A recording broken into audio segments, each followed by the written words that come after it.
twice and I can't let no hope to lie to me. I don't feel these rappers, all they lies is hypocrisy. Ain't no competition, ain't no rivalry. Niggas think I'm playing, I don't hear one word they saying, this shit light work. Think Muhammad one of us, he might lose his life first. Suckle up and stay alert. Another cop can stretch the nigga. He ain't demon, this an exorcism. Watch I bless the nigga. You took that open blood, then you know I'm gon' get active with you. Fuck the opposition, I see vision. Let me paint the picture. Rappers claim they spin, I ain't listening. Is in fact the fear. If revenge was a woman, now I scope that bitch like Jacob. So I walk, we gon' run the summer. It's gon' be historical. Thought they making plays, made them niggas call the audible. Ask who run this shit, but that question is rhetorical.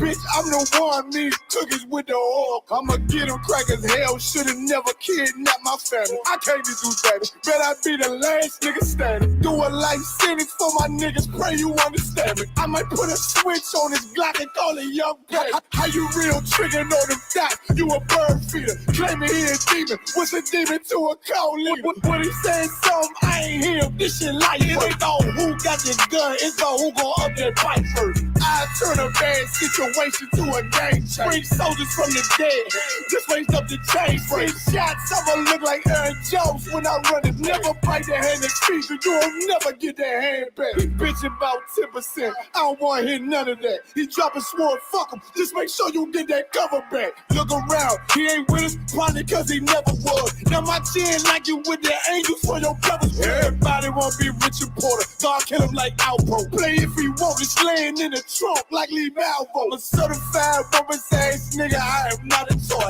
Hey, I with that hollow sign, yeah, this the real McCoy. Feel like Gullah Jack when I'm in Fayetteville, you feel your boy. Still up on my bread, still I think that's all that I do. The way I get it, boy, lost, they gon' start to call him Elroy. Fuck his game, pop out on them demons like I'm Hellboy.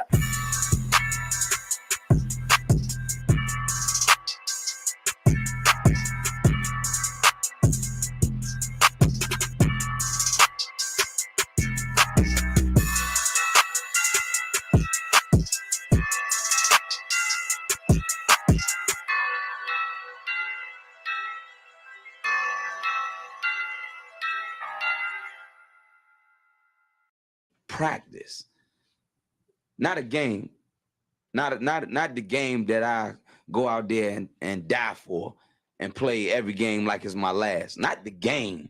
We're talking about practice, man. I mean, how silly is that? And we're talking about practice.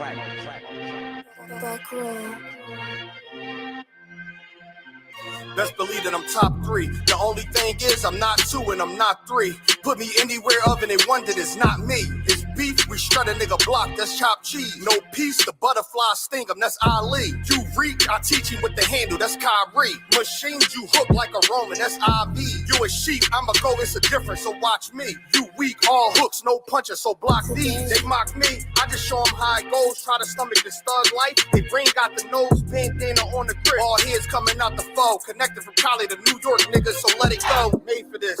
Nigga, I eat bars and drink flows, thinking you woke into your third eye peephole. Line for line, this shit too easy, it's like a free throw. Mastered the game too early, this bitch a cheat code. It ain't a game, these niggas lame, state bring a shame. If I'm with an officer, it's a number in his name. We ain't the same, you want the easy pass, tell him change his lane. Shit, I've been through the fire, you can't stand the rain, take an aim. Tell him runner, he can try his best. Drive a car named after me, that's why I'm in the vet. Lamping these niggas once again, and I ain't break a sweat. Number one at everything I do, that's why I'm one west. The Lord is not the God of the dead, so when I die, coming back for my spot, so forever I'm top 3. Just tell him to watch this, janitor with the mop stick. You gonna need a defensive lineman to block this. On point when I bomb shit, 10 for 10, I do not miss. I'm barking with a full bulldog, it is not mixed. They can see that my mind's sick, I don't write, I find shit. I don't like it, then I switch. If I touch it, it's diamond. Tell a bitch that I'm God sent. It ain't because my kicks is built like 5'6", 5'7" is my bitch. Dangerous, high risk, I lose it, get another one. You think I'm talking about a girl, I'm talking about another gun. You hear now? Hey, look, it is what it is now. We don't fuck with the house niggas, we burn the crib now. I'm ahead now. And I hope they can hear now. I don't care if you think it's it, nigga, I don't fear clown. Silences make it sound like raindrop. That's a quiet storm. Get the job done, then the viewer get fired on. If you niggas standing for nothing, what you dying for? If you put real with real, that's how I was born. Walking this bitch ready for war. I'm in riot form. I want these niggas to see me flex. That's why I am armed. I shouldn't live in the crib, nigga. I should buy a farm to go through this shit so effortless. Best believe that I'm top 3. Only thing is, I'm not 2 and I'm not 3. Best believe that I'm top 3. Only thing is, I'm not 2 and I'm not 3. Best believe that I'm top 3. Only thing is, I'm not 2 and I'm not 3.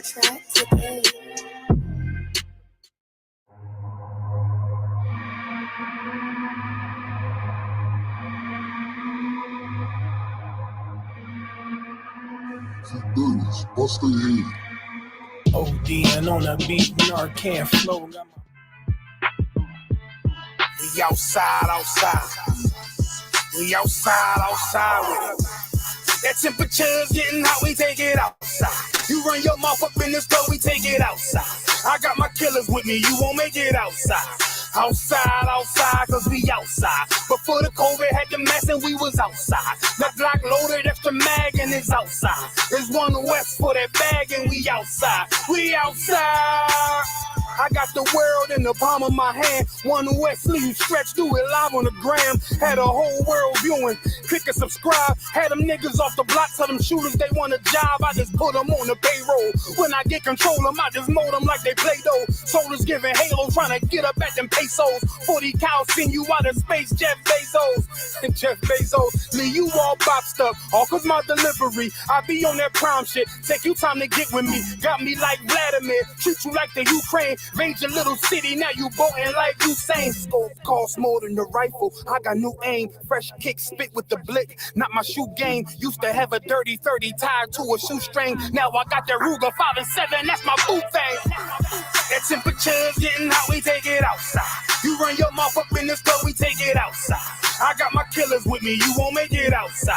Outside, cause we outside. Before the COVID had the mask and we was outside. The Glock loaded, extra mag and it's outside. There's one west for that bag and we outside. We outside. That temperature's getting hot, we take it outside. You run your mouth up in the store, we take it outside. I got my killers with me, you won't make it outside. Outside, cause we outside. Before the COVID had the mask and we was outside. The Glock loaded, extra mag and it's outside. There's one west for that bag and we outside. We outside. I don't talk hardly, be there when you call me. Send them Philly clippers at your head like a baldy. Chopper get to run down your block like a Harley. No, this ain't a big hog, this the big dog. In your city, swinging through the jungle like it's pitfall. In the water wading, marching to my cadence. Big burst of thunder in my hands like I'm reading. Shitty Mortal Kombat sounds, but I ain't playing. Look them in the eye before the war like a weigh-in. I'm up in the AM, politicking movements with that Draco from the vid because it's proven. Waiting on my brother how to bid, he ain't do shit. That's how life go. Win some, you lose. Seen a little nigga beat a big nigga out his shoes. Seen that nigga come back, pull up with a gun strap, rob everybody outside, told him run that. We outside. That temperature's getting hot, we take it outside. You run your mouth up in the store, we take it outside. I got my killers with me, you won't make it outside. Outside, yeah, we outside. Before the COVID had the mask and we was outside. My Glock loaded, extra mag and it's outside. There's one west for that bag and we outside. Outside, yeah, we outside. That temperature's getting hot, we take it outside. You run your mouth up in this car, we take it outside. I got my killers with me, you won't make it outside. We outside, and we outside. Outside, yeah, we outside. We outside, yeah, we outside. There's one west on them corners and we outside. We outside with it.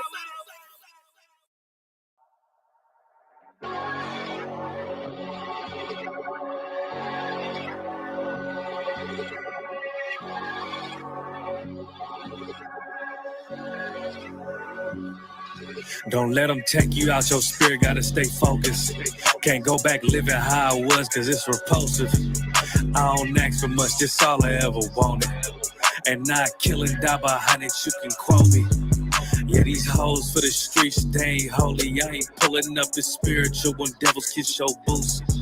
We ain't no cowards, please don't say what you gon' do. Or post something on the internet you think you gotta prove. Cause I got Karak Ice, I got Shia War, got Kasarpakai, I got Imawan, got Kabataban, I got Tazaba, got Kakamaima, got Karanyala, got Yaragabar, Tribe of Issachar, bring out Gobble War. Couple young men in this bitch with an olive oil. If you ain't in these ranks, then you out of order. It's a time for everything right now, it's time for war. And I'm still the same nigga when I'm not recording. I pull up, shoot from half like I'm Michael Jordan. I don't think they fit to join the Lord's army. I survived a Christian church, moral of the story. I done beat so many demons, I got war stories. Garment look so hardcore, look like I morphed on him. Appetite for battle, yeah, I'm war hungry. I ain't choose this life, the Lord chose me. I'm a certified priest and I don't take that lightly. How I feel about this shit, yeah, I can't describe it. I know they mad at me, cause I can't trust the white man. I gird up my loins and did something mighty. Yeah, what's done in private, it's gonna come to light. Speak the truth into these bones and watch them come to life. All my friends are dead, let loose all the plagues, yeah.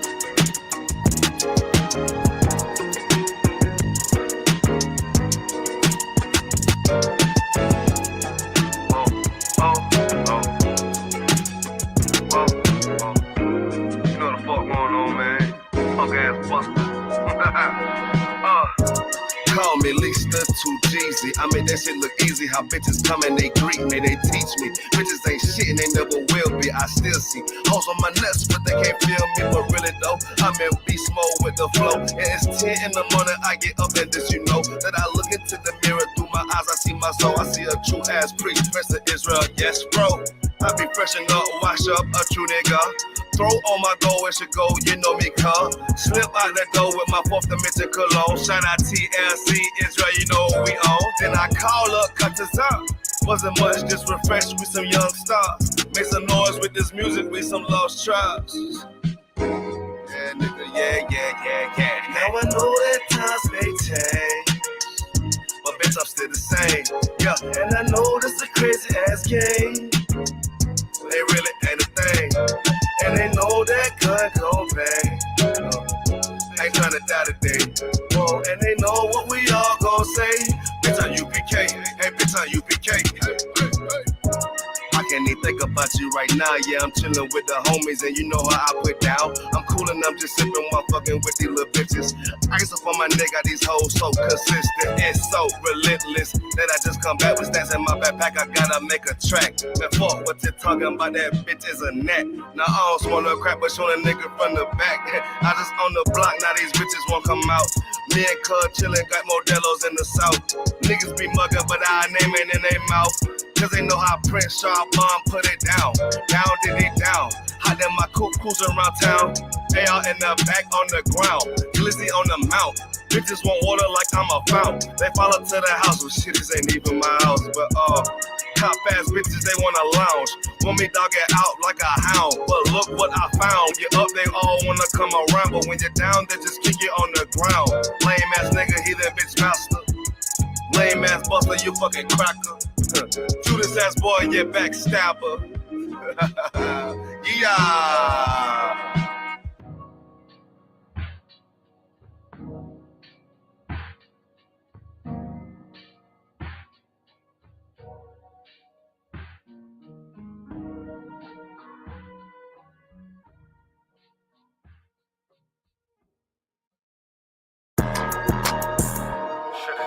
Hey, Elmo, you smoking in on this one. I'ma show them it's a difference. I'ma only say this once, you better listen. When West is where it started, so you know that's where it finished. We got one main objective, nigga, let's complete the mission. We explaining what the who, lead them bitches in they feelings. Snub on me, only time I put my nose inside your business. I don't want my gun to show, so I wear my shirt bigger. This is our world, cause if this was your world, I'd be the villain. Break his whole block down, all I gotta do is business. Stuff in Mac Shell drums, turn your crib to Sunday dinner. You don't live here, you visit, this my shit, it's a difference. I don't do lean, Lobos in my cup is what I'm sipping. I don't do dreams, I just say a prayer, go and get it. And it all work out, you know this ain't for play, this ain't for fun. I've been destined for this shit, niggas know that I'm the one. This shit can go 100 yards, you would think I kicked a punt. You would think I had a flare gun on go, you niggas run. They like he an Israelite, all he rap about is guns. Bitch, I'm an Israelite that own a lot of guns. What that nigga said who? Tell him watch the grind. Yeah, you must be crazy if you ever think of stopping mine. Knock all of the chains out you niggas, make them drop a dime. This Taurus hold 12, it is not a zodiac sign. Piss me off, get me in my bag, make me drop a bomb. Drop a nuke, make the world freeze, I can stop the time. Watch what you do, cause once you do it, you can't press rewind. On purpose, I do the opposite, so nigga cross the line. This is different, I ain't looking for trouble, but on point, case you think I rap. Turn him to a vegetable, lead this nigga cabbage patch. No new niggas with me, if you see him, then they got my back. Got it out the mud, big stepping, you can see the tracks. Follow me,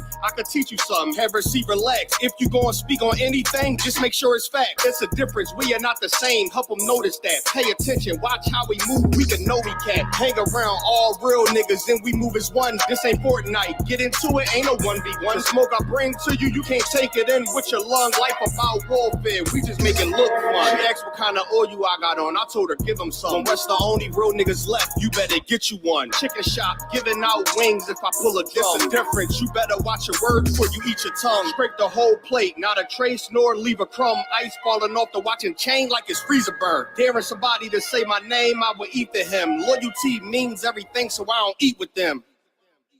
Hey, I'm just following orders. Let me get one of those slow motion pictures, bro. One of the slow motion pictures. You gotta shoot at 60 frames per second. Come on, that.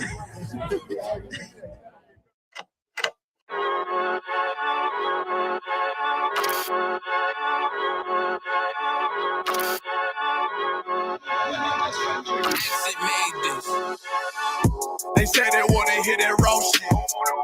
These niggas claiming that they bullshit. These niggas better move it cautious. Cause if they make the wrong move it cautious. You see me, they like, ooh, keep on stopping. I'm on my way up and they ain't gon' stop it. They say they wanna hear that raw shit. I'm on my way. Coming up on my bullshit. They see me, they like, ooh, keep on stopping. I'm on my body, real niggas right beside me. Damn right, I brought my army, going up like a rocket, and can't nobody stop me. These niggas garbage, so watch your mouth, boy. Coming all black, slithering house, call me mouth, boy. I'm off the hip like a cowboy. I'm a king, you should bow, boy. Shorty like that, man, you cut up. Nothing I can handle. 144 in the booth, going Rambo. Niggas do you dirty like a stick in a bando. That's why I play the corner like a bum with a banjo. I'ma lead by example. Ooh, keep on sobbing, got this bitch off the hand, got this juice, got the drip, about to hit the bitch with the salt. It ain't rap, it's assault. Can't taste a bitch unless you with the coke. They say they wanna hear that raw shit. These niggas claiming that they bullshit.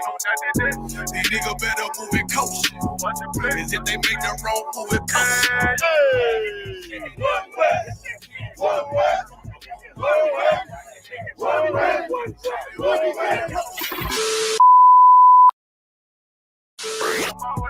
Coming up on my I do it how a veteran be. You better than me. I'm Reggie at the edge of the key. It's all money, no honey. Think you settling? See, you locked up, fucked up, and it's back to the streets. It's one West. You can check the residency. I reside with soldiers died on the soles of their feet. Cause there's death before designer. Ain't no coward in me. Cause I'm cold as a bitch's shoulder. You ain't calling a week. Get the cooking on this beat. Hope you like it well done. Got them killers rolling with me and they all red rum, red rum, red rum. Got you fucking scared some. Get the banging on this beat till my fucking head numb. Black block, red drum, black and yellow air ones. Homie, you ain't got a vest. I suggest you wear one. Told these niggas we was going up. Doing a lot of talking, now these niggas ain't saying shit. Feeling like a legend in this shit, lil nigga, I'm past veteran. Never feeling third, lil nigga, I'm past second. Guns, I gotta have them all like Ash Ketchum. Shotty break a nigga ribs up like his wife left him. We all steppin', kill you with kindness cause I'm dead nice. That 5'7" put you 6 feet, not talking height. That judge giving out 5, what you doing life. These hands are rude GPS, a mean right. That's mean right, we build different, you know the vibes. And we stamped it authentic, we notarized. I keep a 144 because I know a kind. Noah's Ark, you know I'm with animals when we flowing by. We back again, no cap, when I'm with Cap again. Yeah, they said they want smoking, so we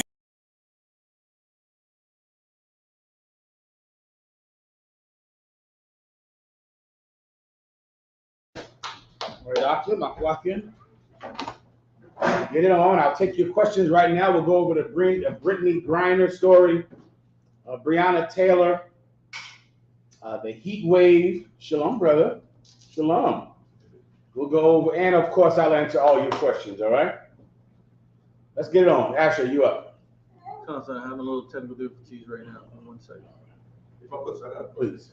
Hold it 1 second, so everyone can hear it, all right? They can hear the screen is still. Okay, that's right. Go ahead. I wanted a breakdown on Revelation 16 and 12. Okay. So also, very quick, is there a scripture that says something about not building on another man's foundation? Yes. Okay, sir. You want that? You want that as well? Sir. Okay, solid. That's in 1 Corinthians, I believe. Someone find that one. Find that, please, Captain.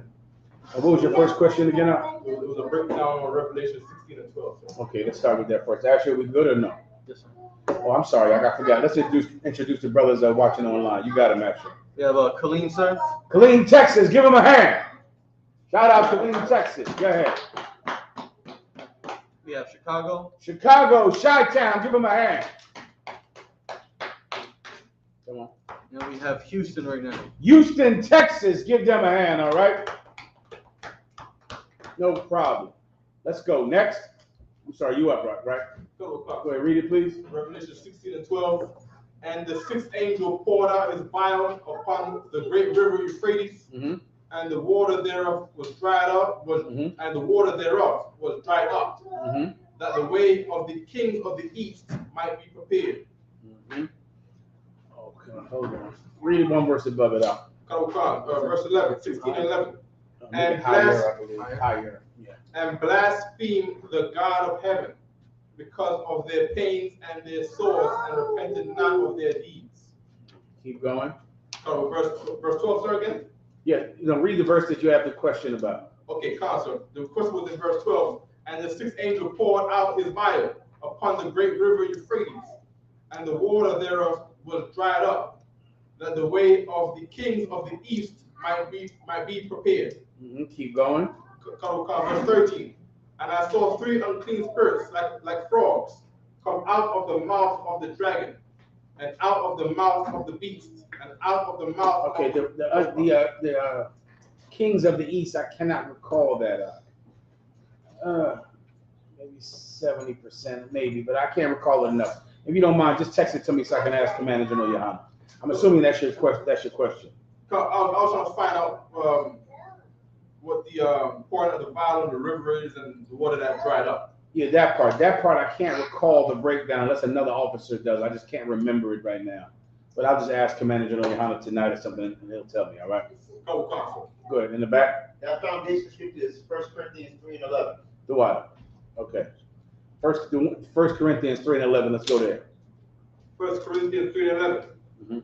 For other foundation can no man lay than that is laid, which is Yahweh Shai HaMashiach. You need 2 verses above that. If you don't mind, you wouldn't have any strong drink here tonight, would you? Yes, sir. If you don't mind, I wouldn't have one. It's all right. He got clarity. Okay, all right. 1 second. 1 Corinthians 3 and 9. For we are laborers together with the Most High. Ye are God's husbandry, and ye are God's building. According to the grace of the Most High, which is given unto me, as a wise master builder, I have laid the foundation, and another buildeth thereon. But let every man take heed now. Let every man take heed how he buildeth thereupon. But give me 1 second. I got it. 1 second. Go. Try to ask your questions in the chat room. All right? second. Okay, come. That's one more. All right. Let me break it down for you. Okay, go ahead. Verse 9 again. Okay. 2 verses above your question. This is 1 Corinthians 3 and 9. For we are laborers together with God. Okay, that's speaking about the brothers in the school, right? The brothers in the school, they're laborers together. Paul was trying to do his job at this time, which was to stop infighting that they were having among each other. All right? They were having infighting among each other. One brother was saying he's under this brother. Another brother is saying he's under that brother. Like imagine someone saying, well, I follow Tazar or I follow Yatazak. And they began to dispute with one another in the body of Christ, right? So Paul, of course, was putting that down and destroying that. Right. Because being unbrotherly is an enemy to Christ. All right. Division among brothers is an enemy to the kingdom of heaven. Being unbrotherly is an enemy to blacks and Hispanics being saved. It can't happen like that. So Paul had to put that down. You understand? Come on. What caused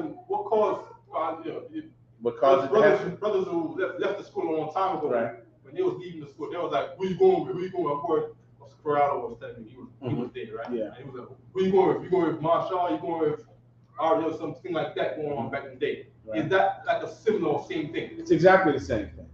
It's the end result of this. All right. It's the end result of building on another man's foundation. You get my point? Okay. Come on. Okay. So in this instance here, what other foundation would be from Howard Shire's foundation? We're not talking about Yahweh Shire right here. Okay, go.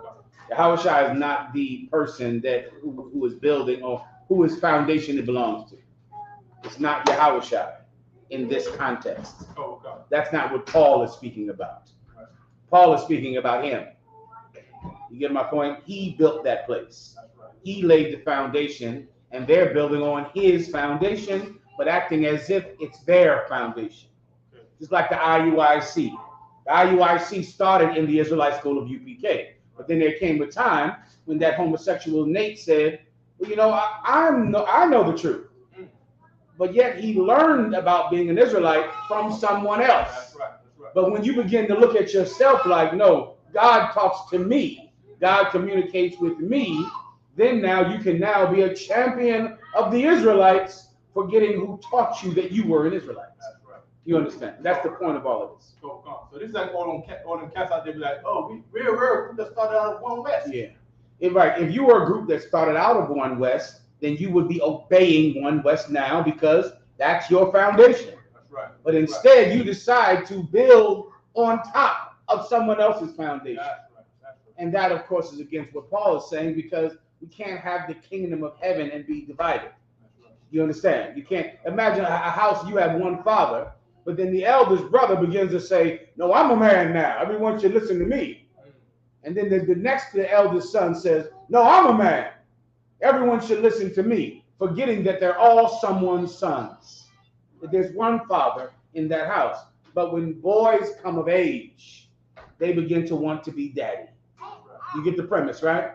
When you're a little kid, you learn. But then you become a man. Now your penis is hard. And now you got hair on your lip. And that's what happened with Nate and fake Israelite groups.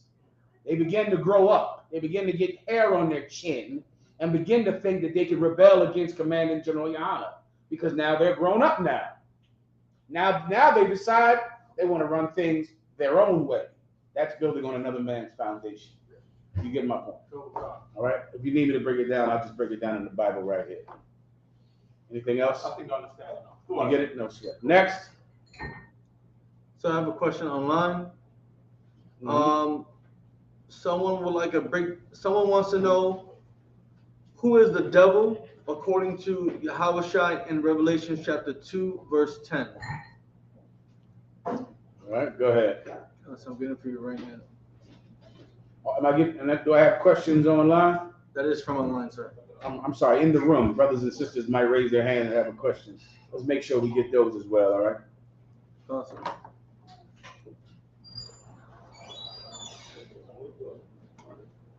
Okay, sir. Revelation chapter 2, verse 10. Fear none of those things which thou shalt suffer. Behold, the devil shall cast some of you into prison, that ye may be tried. This devil is talking about the so-called white man. That's the devil right there. He's the so-called white man. The devil shall cast some of you into prison. And in many precepts, the so-called white man and Satan are interchangeable. It's exactly the same thing, because our oppressor is the embodiment of Satan. Everything he does, his whole purpose is to fulfill Satan's mission. And that's true, in so many times in the Bible, all right? You understand? Awesome. Go ahead. Houston, any questions?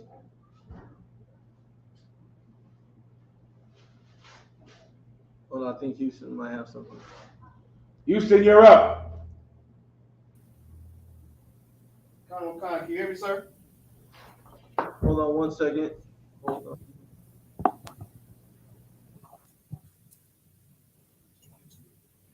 on. Try to speak again, brother. Salakia, sir. I can't see him. Is he on the screen? Go ahead, Salakia, if I may, could you please give me a breakdown of Matthew 18 and 22? Say it one more time, could you please give me a breakdown of Matthew 18 and 22, Baba Kasha? No problem, Matthew 18 and 22. Let's go. Matthew chapter 18, verse 22.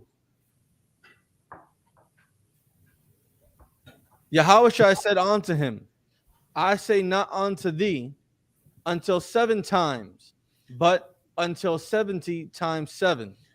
Give me one verse above it. This is Christ speaking about forgiveness. What is forgiveness? One of the major pillars of the Israelite school of UPK. Without forgiveness, you can't have brotherhood. You can't have sisterhood. And without brotherhood and sisterhood, you cannot have heaven.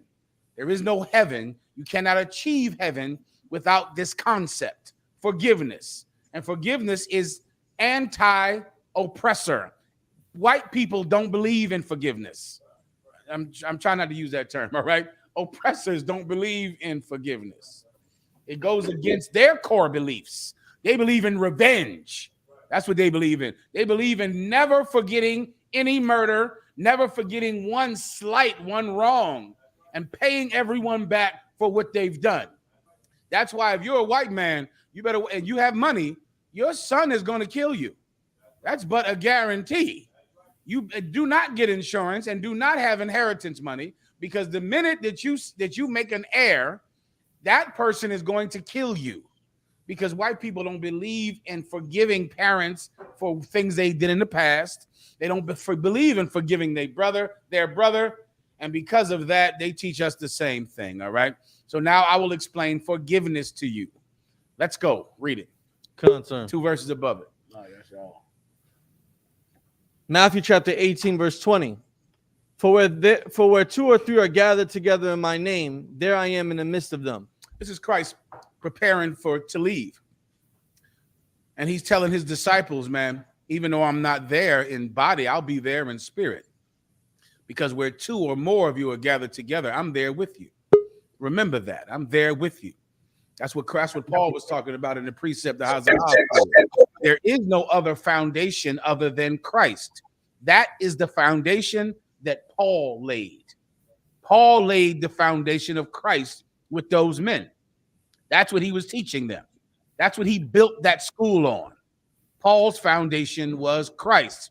And this is a major tenet of Christ, to be able to come together and be together, knowing that even though Christ is not in the room with us, his spirit is here, his teachings, his guidance, his will is here with us. Everyone understands. Go ahead. Then came Peter to him and said, Lord, how oft shall my brother sin against me? So then and sin against me, meaning how often shall my brother sin against me? Because Peter understands through learning from Christ, and he understands based on what he's saying, that if we're going to be together and stay together, and you're here with us when we're together, he knows that what the enemy of us being together is offending each other. That's what stops people from being together. That's why black people can't ever come together. That's why black people can't ever organize. That's why Hispanics can't ever organize or come together. That's why the North American Indian did more fighting of each other than they ever did with the white man, because we can't come together. What's the reason? Because we offend each other. We harm each other. The minute two people sit in the room, before you know it, one person is trying to steal from another, trying to lie to the other. The other person is trying to sleep with another man's wife.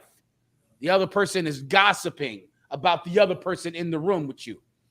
These offenses stop us from coming together, two or three of us in the name of Christ.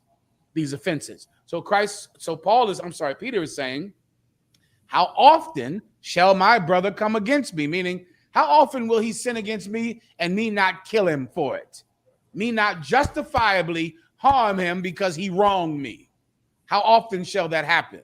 Go ahead. Concern. And I forgive him till 7 times. Listen, that's reasonable. Hell. But Peter said 7 times, that's a lot. Right? Meaning a lot of times, 7 times, is that how much I shall forgive him? Go ahead. Yahushua said unto him, I say not unto thee until 7 times. But I'm not telling you until he does it 7 times. Go ahead. But until 70 times 7. But until, I'm not saying 7 times. I'm saying 70 times 70. Meaning Peter is given a large number, which just means real forgiveness.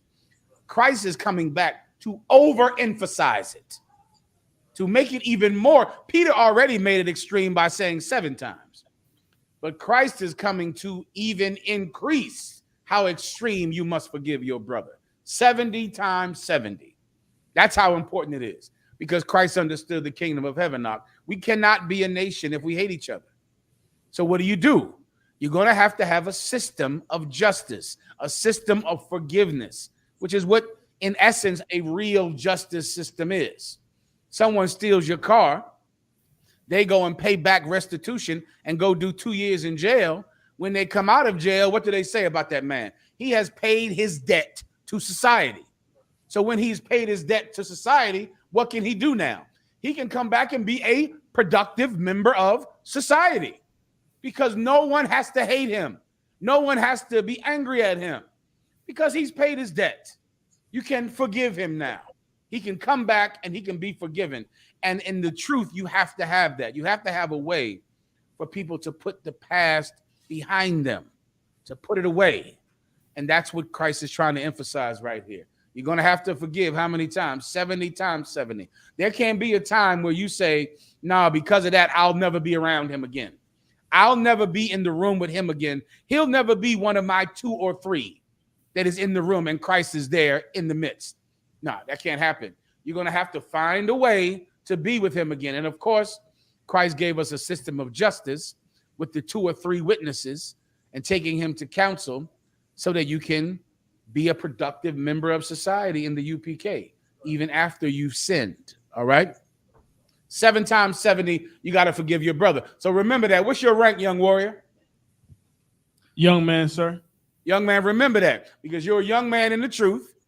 And either it is already happening or it will happen where you'll be around brothers in the school down there in Houston and you'll get angry about something, or you'll feel someone said something to you that was wrong, or someone will actually do something to you that's wrong.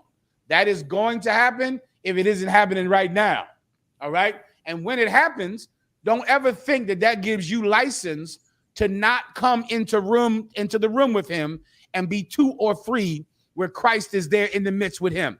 You cannot leave the truth because you're mad at someone in the truth. I don't know what type of gay garbage that's going to give you monkeypox. Leaving the truth because you're angry at a brother is going to give you monkeypox, because that's gay. You can't now. Well, why don't you come around anymore? Well, Ashar, he was something this and Ashar. I'm sorry. Salakia. Damn, right. Come on now. You left the truth because you believe someone wronged you? Someone did something wrong to you? Oh my God. Listen, man, you're going to get monkeypox. What you should do, Ak, is take him to council. And then the council will give you justice. Whatever that justice is, Ak, that justice will be required of that person that wronged you if he did wrong you. And then you're going to sit in that room with him and go to camp with him. That's what you're going to do. And you're going to battle by his side. And we're going to get the kingdom of heaven because of your patience and your forgiveness. You understand, young warrior, right? Con out of one con. All right, next. Any more questions? Chicago has a question, sir. Chi-Town, you're up. What's your question? If I may, sir, my question is in Matthew chapter 4, verse 5.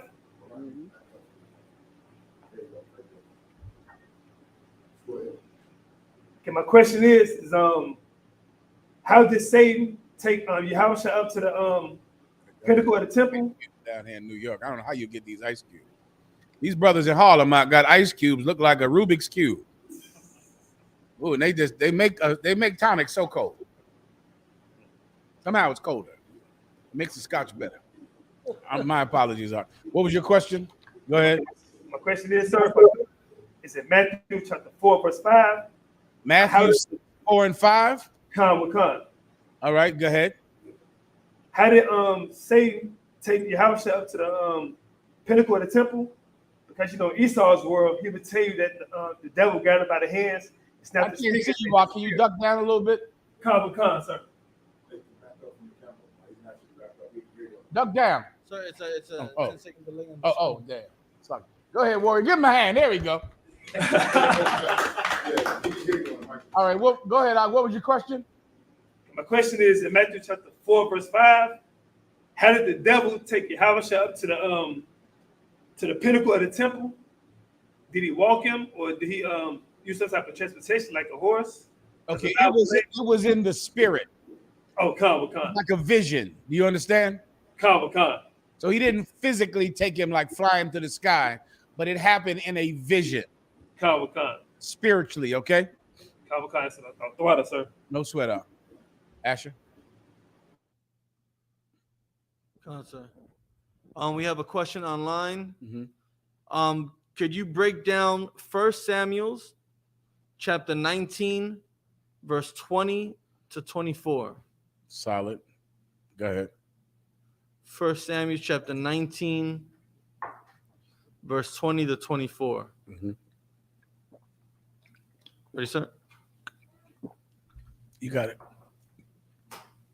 And Saul sent messengers to take David. And when they saw the company of the prophets prophesying, and Samuel standing as appointed over them, the Spirit of God was upon the messengers of Saul, and they also prophesied. Verse 21. Mm-hmm. And when it was told Saul, he sent other messengers, and they prophesied likewise. Mm-hmm. And Saul sent messengers again the third time, and they prophesied also. Verse 22. And when he also to Ramah, and came to a great well. I'm missing the question. He wants a breakdown, sir. Okay, he wants just a straight up breakdown on this. Yes, I need a little. I can't get the context of this. Read it one more time. Yes, sir. And verse 20.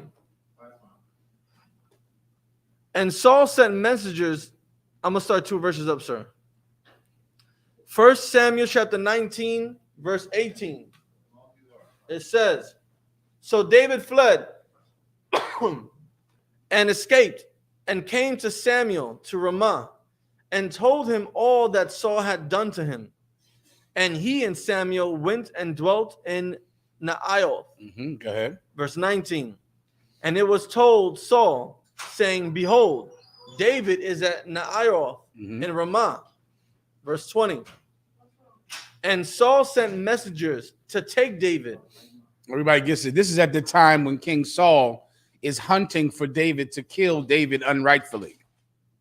He's just simply jealous of David, and he realizes that David has been chosen by God to replace him. He understands it. And so because of that, he's attempting to maintain power and to hold on to power by killing what he believes is his rival David.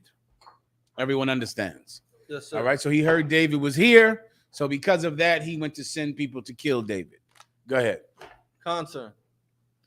And when they saw the company of the prophets prophesying, and Saul standing as appointed over them, the Spirit of God was upon the messengers of Saul, and they also prophesied. So now Saul was in charge of the prophets of God because he was the king over. I'm sorry. Samuel was in charge of the prophets of God because Samuel was head of that camp, right? And you'll find this all throughout the Bible. Many people might not realize this. In your mind, prophets might have been, you know, one sole solitary bearded man in the woods with a staff. That's kind of your image in your head of prophets. But prophets were in companies. They were in bands. They were in camps. And at this time, what's his name again? Samuel. Samuel was in charge of the camp. He was in charge of the school, right? And they were called the sons of the prophets or the company of the prophets. And they were all under Samuel. So read that last part one more time. Yes, sir. And Salakia. And when they saw the company of the prophets prophesying, and Samuel standing as appointed over them, the Spirit of God was upon the messengers of Saul. So then when they saw Samuel and they saw his camp out there speaking on the street, before you know it, the Holy Spirit came on the messengers of Saul and they began to speak. Keep going. Concert.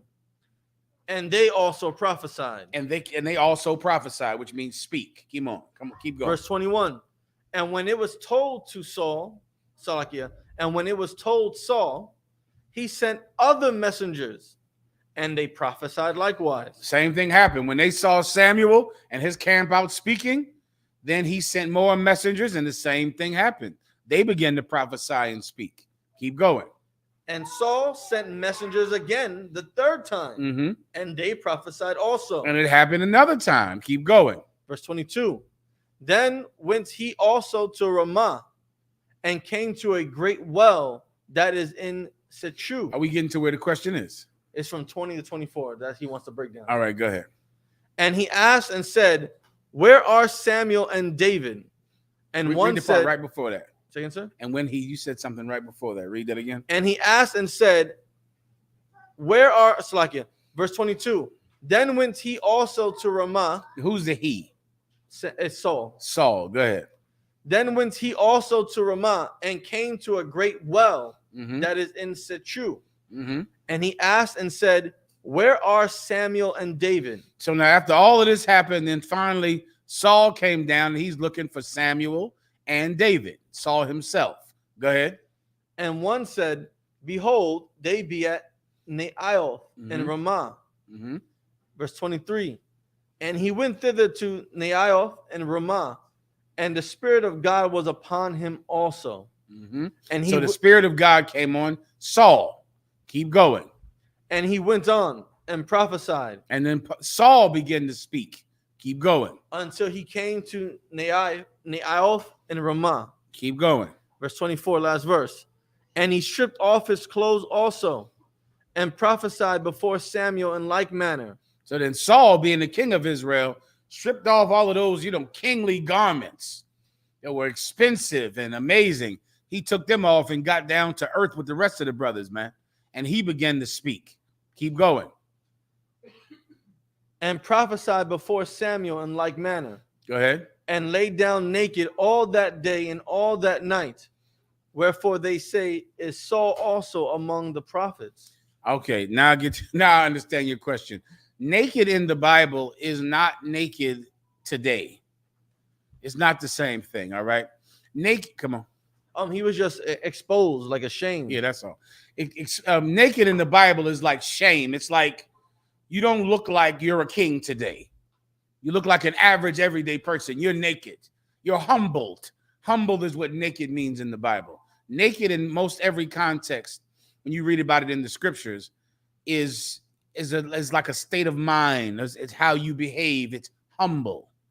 It's not actual penis and vagina out, which is what naked is today. Naked changes. Even back in the turn of the century, naked was showing your ankles.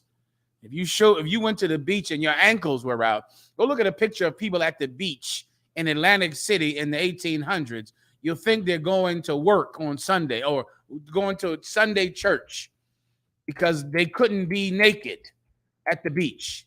And naked, changes throughout the years. Well, 5,000 years ago, forget about it.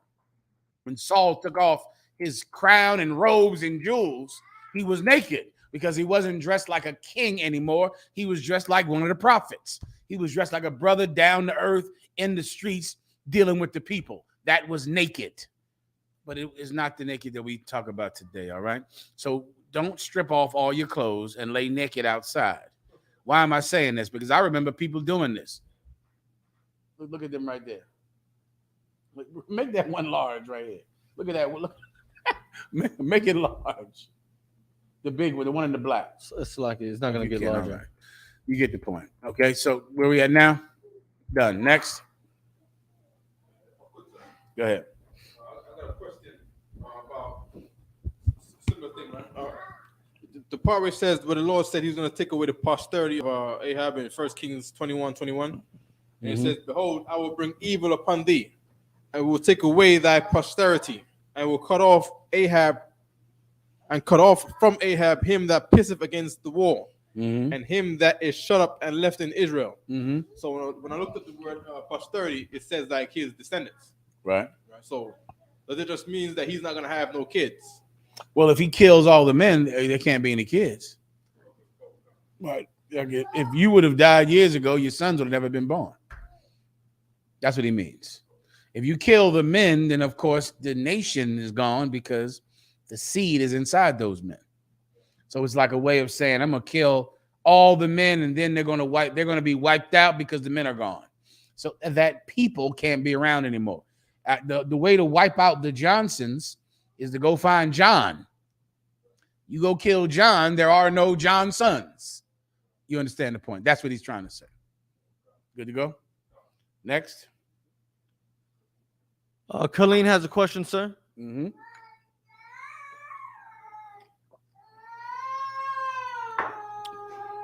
got to unmute it. Okay. Unmute your phone. Hey, Shalom Bethel, can you hear me, sir? I hear you fine, warrior. Common Con, sir. I have a question out of Luke chapter 18, verse 1-8, just a general breakdown. Luke, say it again. Common Con, sir. Chapter 18, verse 1-8. Luke 18 and 1-8. All right. You got it. Common Con, sir. My topic as well, Asher. All right. Yes, sir. See me one more time with the tonic, please. Go ahead and read it. Someone in headquarters. Let him read it. So, like you can read it, Colleen. You got it. Common Con, sir. And he spake a parable unto them to this end, that men ought always to pray and not faint, saying, there was in a city a judge which feared not God. So now the point, one second, the point of this is already laid in front of you. The point of this is for you to pray and not fall weak. The term faint in the Bible means to get weak. So this is the whole point of this parable, for you to pray and not get weak. Go ahead. Common Con, sir. Saying, there was in a city a judge which feared not God, neither regarded man. So this cat is evil. He does not fear the Lord, which means he's evil. And he doesn't care about people either. So he's not afraid of any person, and he's not afraid of God either. This is just a wicked man who only cares about himself. Go ahead. Common Con, sir. And there was a widow in that city, and she came unto him, saying, avenge me of my adversary. Do what? Avenge me of my adversary. What is this woman asking for? Read it again. Avenge me of mine adversary. What is her request? Read it again. Avenge me of mine adversary. What is her prayer? Read it again. Avenge me of mine adversary. That's what she's asking for. She's asking for vengeance against her enemy. That's what she wants. That's what Christ is bringing up, trying to tell you. When you want revenge, when you want justice, don't fall weak. Don't give up. Don't do it. Keep requesting. Keep asking. Keep praying. She wanted revenge. Keep going. Khan, sir. Verse 4. And he would not for a while, but afterward he said within himself, though I fear not God, nor regard man, yet because this widow troubles me, I will avenge her, lest by her continual coming she weary me. This was a wicked man who didn't care about, he didn't do this for God. He didn't give her justice for God. And he didn't give her justice because he cared about what people thought, because he cared about neither. But this woman kept asking him. She kept making the request. She never quit. She kept saying, avenge me of mine adversary. Avenge me of mine adversary. Every day he comes into court, this woman is vexing him. She's getting on his goddamn nerves by asking him for revenge. Finally, he did it. He did it just to shut her up. Well, what can we ask the Most High? And what can he give us just to shut us up? He can give us revenge for slavery. He can give us revenge for the crack epidemic. He can give us revenge for oppression. He can give us revenge for Breonna Taylor. Right. He can give us revenge for Eric Gardner. He can give us revenge for what happened to you when you were a child by the police and no one ever put it on the news. He can give us revenge for those things if we keep asking. If we keep asking. That's what Christ is trying to teach y'all. Christ knows you need revenge, and you're going to get your revenge, but you got to ask him for it. You can't get it yourself. You got to ask him for it. If a wicked judge will give it to you, what do you think the Most High will do, who is righteous above all things? He'll absolutely avenge you of your adversary. Who's our adversary? Our oppressor is our adversary. That's right. He's our adversary, and we better start going to the Most High about it. You understand? The water, sir. No problem. Next. Houston has another question, sir. Mm-hmm. Go ahead, Houston. Shalom, sir. Can you hear me? Hear you fine. Khan, sir. I would like a breakdown of Hebrews chapter 13, verse 9 through 12. And verse 9 specifically, the part where it says, established with grace, not with meats. And then in 11 and 12 is the burn without the camp and the suffered without the gate part. No sweat. Go ahead and read the established with grace and not with meats, if you could. Start 2 verses above that. Khan, start at 9, sir. Khan, this is the book of Hebrews, chapter 13, verse 9. Be not carried about with diverse and strange doctrines. That's what you want to start with first. Be not carried about with diverse and strange doctrines. That's another pitfall when you find the Most High. When you find the Most High, you search for God and you search for truth, for meaning in your life, and then you find it. And here's a major mistake that a lot of people make. They continue to search. They keep searching for, meaning and understanding. And now because of that, they run straight into sage. You're going to run head first into a pile of sage and begin to worship sage or crystals. Or, come on. The book of Enoch. Or the book of Enoch. And the book of Jasher. And the apocalypse of Peter. And the apocalypse of Mary. And now why? With the same muscle that you use to find the truth. Looking and searching for God. Nigga, you better know when you found him. Right? You got to know when you found him. If you don't know when you found him, you keep searching. And when you keep searching, then you're carried away from God with strange and diverse, meaning all kinds of different weird ass doctrines and crazy nonsense because you're open-minded and searching for meaning. You found it. Stop searching. Who in the hell would keep looking for a treasure once they found it? You found it. What are you doing? Still digging? You found it. Stop digging. Stop getting into crystals and sage is the dumbest thing in the Lord's earth. That I don't quite even understand when people cook with sage all the time. Shalom Levi. They cook with it all the time, yet it doesn't, have magic. when it's on your damn chicken. Somehow it has magic when you burn it in whatever nonsense you burn it in. Because crystals, give me some other things people get into. All of the strange books, nonsensical books. Come on. Astrology and all that too. Forget about it. Astrology and all of that nonsense. There are things you can fall into even though you're in the truth, which is Paul's point. Even though you're in the truth, you can begin to open yourself up for looking for different things the same way you were looking for the truth, right? So you might fall into the sage or the crystals or gemstone worship because, of course, there's a stone that represents each one of the 12 tribes. So before you know it, you're worshiping gemstones and thinking that they have magical powers when they do not. The shield of David does not have magical powers.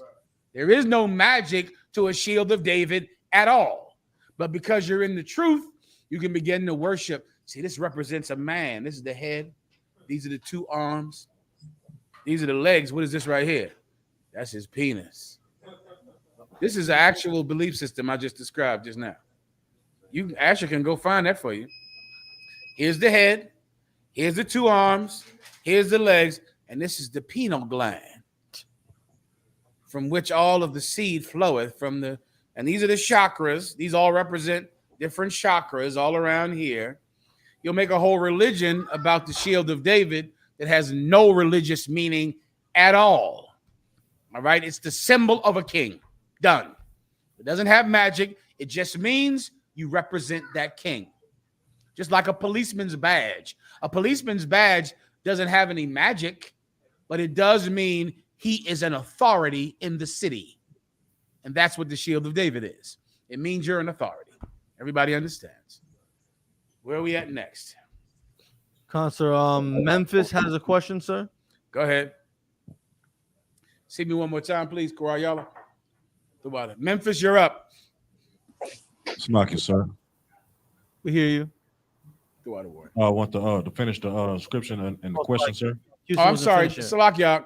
Keep going. I'm sorry. Whoever had the question, just ask it. Okay. For it is a good thing that the heart be established with grace, not with meats, which have not profited them that have been occupied therein. That was the question for the first part. 1 second out. This is the reason, for it is a good thing, meaning this is why you should not get all pulled out with strange doctrines. For it is a good thing that the heart be established with grace and not with meats. What are meats? Meat is learning all types of weird nonsense. It's meat because it's hard to digest. It's the water warrior. It's hard to understand. You get my point? So that's why it's meat. It's meat. When you are, there's a time in the truth when you can learn all about the chakras and the gemstones so that you can go out on the street and teach people that they're stupid. Right. That time comes, right? Where you can understand all of the different religious aspects of every belief system so that you can teach people that they're stupid. But what you have to first be established with grace. Now, what does it mean to be established with grace? I'm talking to the same brother that asked the question. Houston. What does that mean, Houston? What, knowing that that Christ died, for you to repent? Give him a hand. That's all I need. That's grace. This is grace. Christ died for the sin that I committed when I hurt that person. So because of that, I can't hurt more people. That's grace. That's the simplest understanding I can get for you. Christ died because I sold drugs, so I cannot sell drugs anymore. Christ died because I slept with brothers' women, because I raped, I molested, I murdered, I was a homosexual. Christ died for those things, so I can never do those things again. That's how you want to establish a heart. What is your heart? Your mind. So everyone has to have their mind on changing, repenting. You want to focus on that. You want to feed that to people because that is the hardest thing to do in the truth. It is extremely easy to understand that sage is a cooking herb, not magical powered device. It's something that makes chicken delicious, but it will not change your attitude or get you a man who treats you better. Nor will chakras, which don't exist, or crystals, which don't exist. They do nothing. But you can buy them for $9.99 on this website. And they're for sale on this website. If you just go to this website and put your credit card number in, you can get chakras, crystals, sage, and this pendant, and throw in some holy water and a money chain that will make you hit the lottery. It's superstitious nonsense, and there are all kinds of beliefs that believe in these things. This is what you should do. Stop smoking weed. Do that. Stop popping pills. Stop molesting kids. You want to change the entire universe. Stop molesting children. Molesting children is destroying us. It's giving us no future. But we have no future at all. Drug addiction gives us no future. We do not have a future because of drug addiction. And whatever other thing you think you believe in and you want to study, if you do not know not to get high, then what difference does it all make? It's all irrelevant, because in the end, because you could not stop smoking cigarettes, you couldn't stop smoking weed, you're going to die in a jail cell anyway. You want to focus on those things. Like that basketball player. Like Brittany Griner. I mean, the Lord already made the broad 8 feet tall. You need me out? The water. Anybody want some grub, go ahead and get down it on your own, all right? The Lord made the broad 7 feet tall. Let her play basketball, but in the end, she's going to do 9 years in jail because she's a drug addict. Right. So what difference does it make being 9 feet tall? If you're just going to be a drug addict anyway, she could have went to jail just if she was 2 feet tall. We'll get to that later, all right? Anything else? Houston, is that it? My last question is for verse 11 and 12. For the bodies of those beasts whose blood is brought into the sanctuary by the high priest for sin are burned without the camp. The question was, what does burn without the camp mean? Outside of the camp. Meaning without the camp is Old English for outside. So you have, imagine a camp, which is like a group of tents, right? But the bodies of the beasts that are burnt for a sacrifice are burnt outside of that group of tents. You understand? So would that mean the same thing in verse 12? Yeah, keep going. Wherefore Yahushua also, that he might sanctify the people with his own blood, suffered without the gate. Therefore Yahushua, that he may suffer for the people, he did what? Suffered without the gate. Suffered without the gate. What does that mean? Outside of the gate. What is that telling you about Christ? That Christ didn't get killed in the temple. He wasn't in the temple with the high priest being killed. He was killed outside of the temple on a cross on Mount Golgotha. Pronounce that word for me, Ashar. Golgotha? I think it's pronounced Golgotha. Meaning, don't think that this wasn't a sacrifice simply because it didn't happen in the temple, because the sacrifices that are made outside of the camp. Well, Christ was killed for Israel outside of the temple. That's the point. The water, sir. No sweat. Next. So Memphis had a question. Who made the food? Sir. Officer who? Your rib, give her a hand. I'm signing Christ. The water, sis. Go ahead. Memphis. Can you hear me, sir? I hear you fine, Out the water. I want to break down for the book of John, chapter 12, verse 47. John 12 and 47. Let's go.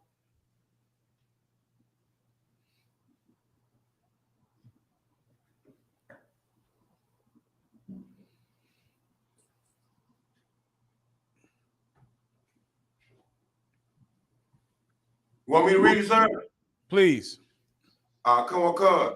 The book of John, chapter 12, verse 47. And if any man hear my words and believe not, I judge him not. For I come not to judge the world, but to save the world. Keep going. Come. Verse 48. He that reject me and receiveth not my words have one that judgeth him. The word that I have spoken, the same shall judge him in the last day. You understand it now? The If part not, I I can down for you. That's no problem. The part I understand is when he said about if you hear my word, if you don't hear my word, I won't judge you. That's a fact. That's true today. Do you go out to camp? Come, sir. Does everyone that hear you at camp believe you and come into the truth? La, sir. What do you do about it? Keep teaching. What do you do to the person that doesn't believe you and that doesn't come into the school? I say, may the Lord be with them, sir. Exactly. You do nothing, correct? Come. So then you do not what? Well, I don't care. It's right in front of you. You do not what? Oh, I do not judge them. Give him a hand. You don't judge them. What does it mean to judge someone? To punish them. Give him a hand. That's correct. That's what it means. You don't punish him. Christ went out teaching out. The people rejected him. He didn't go out and kill them. He didn't send Peter to kill them. He didn't tell Peter to cut their heads off. He didn't do that. He didn't put hits on them. He didn't do any of those things. If they didn't believe Christ, no problem. I'm not going to judge you. Read the next verse after Christ said, I won't judge you. Go ahead. Come. Verse 49. For I have not spoken of myself. No, read right after the verse where he said, I will not judge you. Skip up one. Okay, come. Verse 48, sir. That's right. He that rejected me and received not my words have one that judgeth him. Who is that one? The Most High. Give him a hand. So now Christ did not hurt anyone who did not believe him. The Israelite School of UPK, we don't hurt people in the world. People in the world will try to hurt us. We don't hurt them. We don't reject them. We're not cruel to them. We've never told anybody, hey, you can't go around your mother. She's not in the truth. But your mother will tell you not to come around us. We don't never tell you to separate from your family. Don't go talk to your cousin. He's not in the truth. But your cousin will tell you, if you go around them, I can't let you come around the house anymore. I can't let you see your children anymore because you're in that cult. But we never say that about them. We don't judge them. If they don't want to be in the school, don't be in the school. Right. Fine. But God will judge you. You are going to get monkeypox. And I don't know, when I see all them lumps all over your mouth, I don't know what you do with that mouth. I don't know. I don't know about monkeypox, did you? You know, when you see the lumps all around the mouth, that's because they perform oral sex on men. That's the reason that the pox are all around the mouth. I got a video to play you tonight that's disgusting. That's God's judgment. You understand?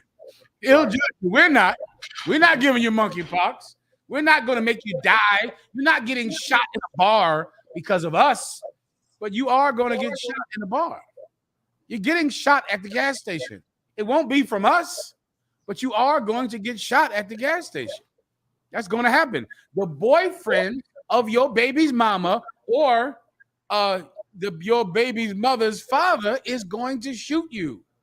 We're not going to do it, but it's going to happen. When you're out buying drugs, as you're buying these drugs, you're going to get shot. We're not going to do it, but God is going to be the author of it, but it won't be from us because we don't judge you. You understand, right, Out? Come at the water. The water. Next, Levi. If I may, sir, What is the difference with the sacrifices that we made to the Most High, as far as the lamb sacrifices, the animal sacrifices, comparing to the heathens that do sacrifices? Is that something they got from us, or is it what is really the comparison? Like, give me some if heathens there's that any? do sacrifices. Explain. For example, like with let's say with the voodoo culture that we have Right. in Haiti, Mhm. with voodoo being really a heathen culture from Africa. Right. However, there are certain things that you could consider as similar in I'll read this scripture in Second Chronicles chapter 30 verse Mhm. what is it 16. Right. And they stood in their place after the manner according to the law of Moses, the man of God. The priest sprinkled the blood which they received of the hand of the Levites. So there's something that you could see in the voodoo culture where they will sacrifice an animal and they will Sprinkle sprinkle the chicken blood all over everything, cut his throat. The Levites grab a chicken throat, cut his throat, and sprinkle his blood on all kinds of things. And then thereby, the magic comes out. Before you know it, there's magic because of the chicken blood, correct? Or they might be conjuring like a what we call in the Egyptian pantheon, like a netter. In Haiti, we call them Loi. In voodoo is Loi. It's like a spirit. And they have the different spirit. And what do they sprinkle the blood on? On the floor. It be sprinkling on the floor. Okay, now what you want to remember with a lot of things like this, right? When you talk about the origin of it, remember how old Christianity is. Christianity, I mean, even just modern Christianity can go back to the Renaissance. That's the 1700s. So a lot of things that you might see in voodoo Levite culture is just really them knowing about the sacrifices in the Bible, right? A lot of voodoo is really Roman Catholicism, right? It's just Roman Catholicism, just more primal. And even in Roman Catholicism, they believe in the blood and the blood of Jesus and the blood being important and the blood of this and the blood of that, even in Roman Catholicism, because they read the scriptures that talk about blood in the Bible. So now to be specific, I couldn't be specific about where they got that from, because they could have just got it from being Catholics. Like Catholics are heavy in the blood and Dracula and all that garbage. Catholics have got a weird fetish about blood. A weirdness about all kinds of bloodiness and blood and blood and blood and blood and blood that just comes from misunderstanding biblical scriptures. You understand?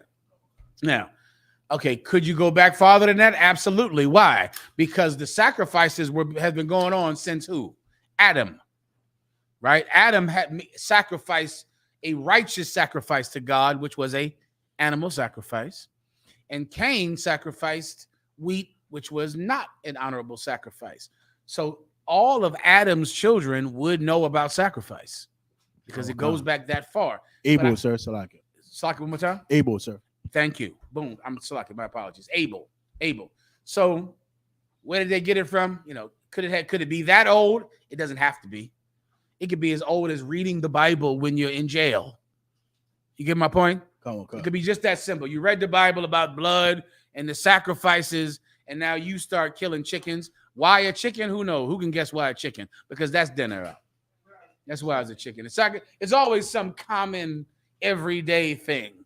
Like it's never nothing you got to go climb a mountain in the Alps to get. What do you sacrifice? A chicken head, a chicken foot, a chicken head, that little thing on the top of a chicken's head. Just common sage, like common average everyday nonsense, which shows you that we're poor. When we get married, what do? Jump over a broom. I wonder why it's a broom. Because that's what you got, a goddamn broom to sweep up with. So now marriage is jumping over a broom. Magic is putting some of the blood from the chicken you killing for dinner on the floor. All of it is really just common average everyday around the house nonsense. And that you put some magic on. So where'd they get it from? They could have got it from any goddamn way. All right. In the back. Go ahead. Microphone for the brother. So Yes, sir. I was talking to a sister. She happens to be a cop, and basically she was talking about how basically normal cop things. I know you're familiar. You're probably familiar with the huge bail reform that's been going on federally, Right. and specifically since it's in such a blue state, New York's got it real bad. The sister said her police cruiser was assaulted 3 times by the same homeless man, got out all the time, and now because of this, a lot of cops do not like it. They're leaving the system, and I think she said 3,000 left simply because of the COVID vaccine. So I wanted to because basically you got a sister basically saying, woe is the cops, but I wanted to hear our response to that. Our response to homeless people not going to jail? Right. Yeah, fine. So what? Meaning basically because of this, criminals are now taking over the city. You can basically do the most outlandish crimes and you'll easily get bail, like having guns or doing other ridiculousness. Okay, bail is not to keep criminals off the streets. That's not the point of bail. Right? If you're arrested, you are innocent. Does everyone know that, right? If you're arrested from a crime, bail is not supposed to keep you in prison because you're guilty, because there has been no trial yet. You get the point? Bail reform is just not keeping people in prison who can't afford bail. But bail is not supposed to keep criminals in jail because an arrest does not mean you're a criminal. You're not a criminal until you've been convicted of a crime. The problem in America is they use bail to keep you in jail. When bail is simply supposed to be an amount of money that you give up to ensure that you will appear to court. That's bail. You're not giving up bail so that you can be a criminal and get out for free. You put up this amount of money saying, okay, I'll put up my mother's house, my car, $10,000. That tells the court I will show up in a month because I put this much money up. And I don't want to forfeit that much money by skipping the court case. Bail is not bail. No one who is arrested is a criminal. No one. You're not a criminal until you've been convicted. So if people aren't held in jail, that's good. Guess what? They get a court date when they get arrested. And all they have to do is show up. Done. You don't have to keep someone in jail in Rikers Island for 5 years. You know how long brothers sit in Rikers Island are? Simply because they don't have money. Right. They're not even convicted.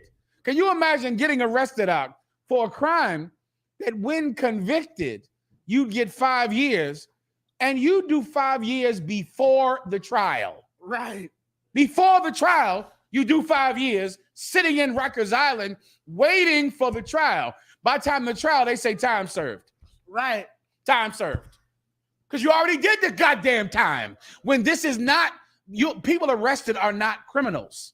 They're not. They're suspected criminals. They're going to show up to a judge.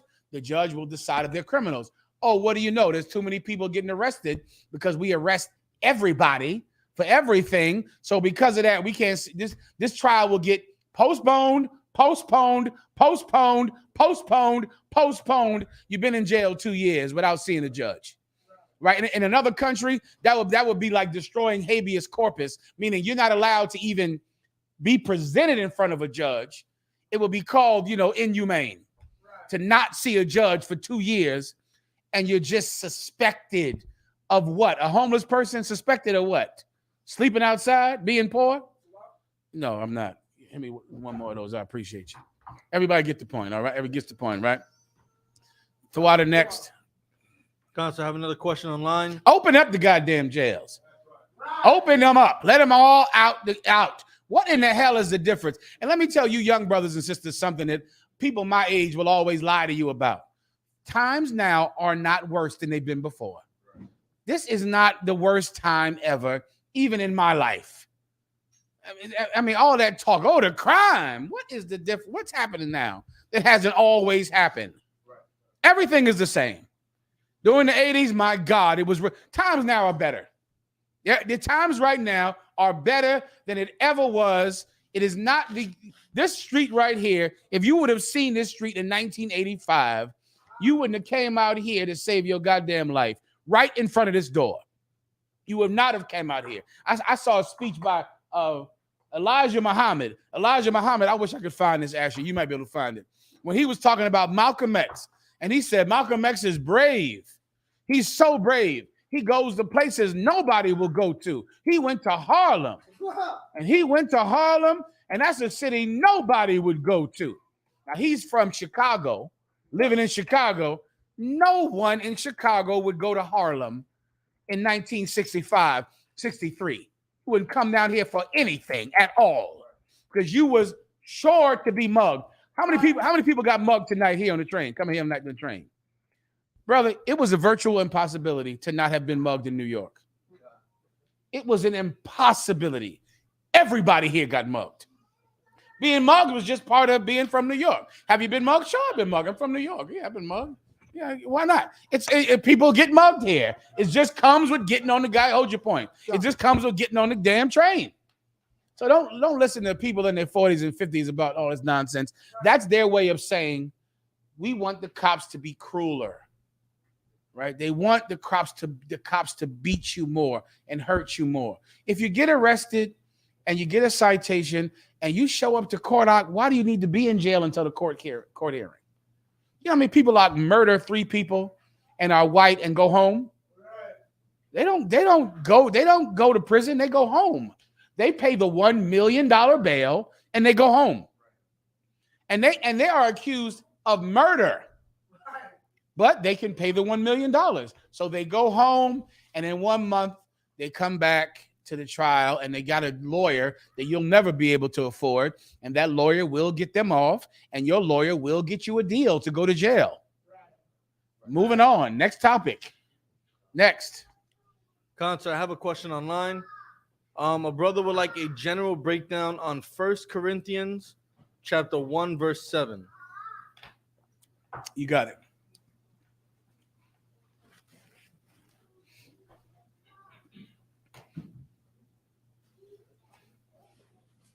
First Corinthians chapter 1, verse 7. So that ye come behind in no gift, waiting for the coming of our Lord Jesus Christ. 2 verses. Verse 5. That in everything ye are enriched by him, in all utterance and in all knowledge. Everybody understands that, right? You need one more verse. Go ahead. Yes, sir. 1 Corinthians chapter 1, verse 4. I thank my God always on your behalf for the grace of God which is given you by Jesus Christ. Mm-hmm. Verse 5. That in everything ye are enriched by him. Is it ED on the end? Concert. Enriched. That in everything ye are enriched by him in all utterance. So meaning he thanks the Most High for all of these brothers in the school. He thanks the Lord for them daily, so that in everything they are enriched. I mean, he wants them to be increased with everything. And he'll run down some of these things. Go ahead. Concert. And in all knowledge. In all utterance, right? Utterance means in their speaking. He wants them to be enriched, increased in their speaking and in their knowledge. Go ahead. Even as the testimony of Christ was confirmed in you. Even as the testimony of Christ was confirmed in you, meaning the knowledge that you were given, you're going to give. And it's going to be increased. You're going to speak so much because you were given so much. You're going to learn so much and have so much knowledge because you were taught so much. Keep going. Verse 7. So that ye come behind in no gift. So that you come behind, meaning come behind is like falling short, where you don't have enough of it. He doesn't want you to, have not enough of speaking or knowledge or anything that you need to further the school. And that's why he prays for you. Go ahead. Concern. Waiting for the coming of our Lord Jesus Christ. Because that's what we're all here doing, waiting for our King to return, man. Waiting for the coming of our Lord Jesus Christ. Waiting. Keep going. Concern. Verse 8. Who shall also confirm you unto the end. And he will confirm you unto the end. What does it mean to confirm you? He will prove that you are with him unto the end, which is the big battle, isn't it? The big battle is that everyone says that they know Jesus and they love Jesus and that God is with them. The Muslims say it, the Hindus, the Christians, every fake Israelite group. Everyone can lie and say God is on their side because God is not here to call them a liar. But God sends us to call them a liar. And we say that God is with us and he's not with them. So what do we need? We need God to confirm what we've said. We need God to verify that we're with him and they are not. Continue. Need a second? Go ahead.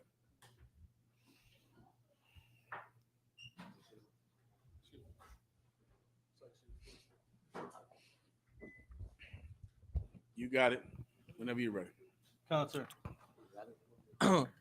That ye may be blameless in the day of our Lord Jesus Christ. So when Christ returns, you may be blameless, which is the point, man. You don't want Christ to return and call you a hypocrite. You don't want that to happen. You don't want to say, you don't want Christ to say, depart from me because I never knew you. So because of that, he's praying for you, he's teaching you, and he's praying that you be increased in every way. Keep going. Concert.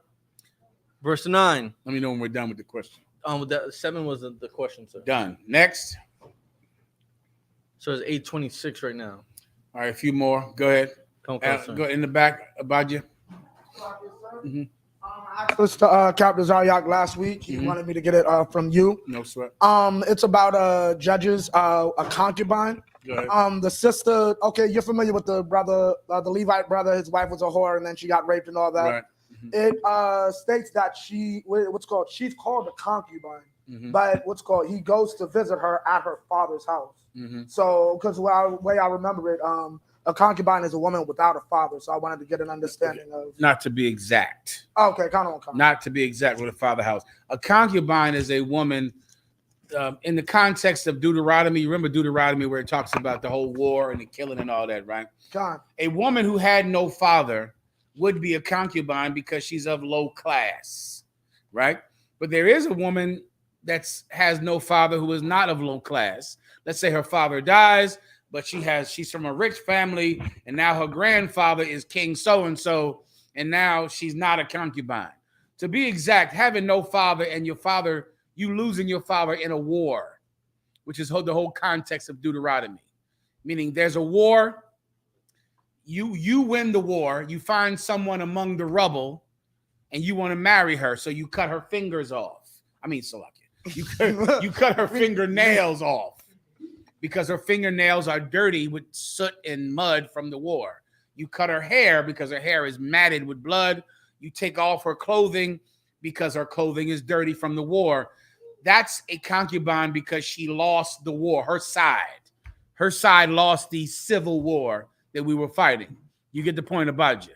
Con, so one second. That's in Deuteronomy. Do you know what I'm talking about? Con, I'm familiar. Okay, now, a concubine is a woman of a lower class than your wife. The Bible is set up in a class system, right? This class system is how the kings of Europe established Europe, right? Through the class system where this is a lady, which is a rank, right? And this is old Maggie from the bar. She's not a lady. A lady, we say lady in America, like, to be polite, but a lady is a rank, and it's a European rank. You get my point. The Bible is set up in that rank system. There are women in the Bible who are wives, and a woman in the Bible who is a concubine of the same race but lower rank. Europe works like this today. Right now, they're all white people, but she's a lady and she's Maggie who sells fish and chips. And they're both white, but they're of a lower class. She's of a lower class. Come on, what do you want to say? What made this sister a concubine? Well, you have to read on that and see if it says why. Her being a concubine means that she was of a low class. She was not in his class. Now, a lot of class happened because of war, because of fighting. Right? If you lost the fight, you dropped in stature. Right. Now you were a beggar now because you lost everything. And now whoever married you married a low-class woman. Could it have anything to do with him being a priest or no?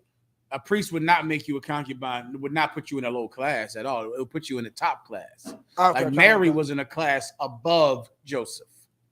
Above him. Go ahead. Even though he lost.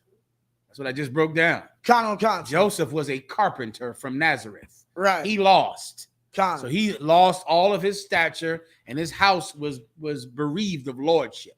He was low down and done. He lost. Right? It's the same concept I'm describing. Right. It was the house of David. Then war after war. What happened then? Carpentry. Right now he's not anything. But Mary, she came from priesthood from the priest from what's the cat? Aaron. Right? From Aaron, she was a high class woman. Right. And that's why he was afraid to let anybody know that he got her pregnant. You get my point, because the Bible is set up in that class system. All right. Christ came to end that class system, to end it. That class system is over. That doesn't exist anymore. In the Old Testament, it existed. But now ye are a nation of priests, a nation of kings. That's what you are now. But at one time, we were ruled under a class system, all right? A concubine was a woman. Both of them were women. Both of them were Israelites. Her father was this great man who you paid the money for, honorable. This woman had no father, was from a house that had lost their honor, or just poor and low down, and you married her anyway. You understand? Come on. Counselor, part of that example exists today where the daughter, her father's like a lawyer or a politician, and then the boy she's madly in love with is some kid who plays basketball. And yeah, I mean, it really, in Europe, it's worse. Europe is really, white people really divide each other based on class. And it's almost, racial in that it's so extreme. Look at the Protestants and the Catholics in Ireland. Like, they're both white people, but the Protestants are the upper class in England, and the Catholics are the lower class, and they fight each other and kill each other. Zahab, you have something you want to say? You had your hand up? Zahab. Okay, no sweat. Cesaria.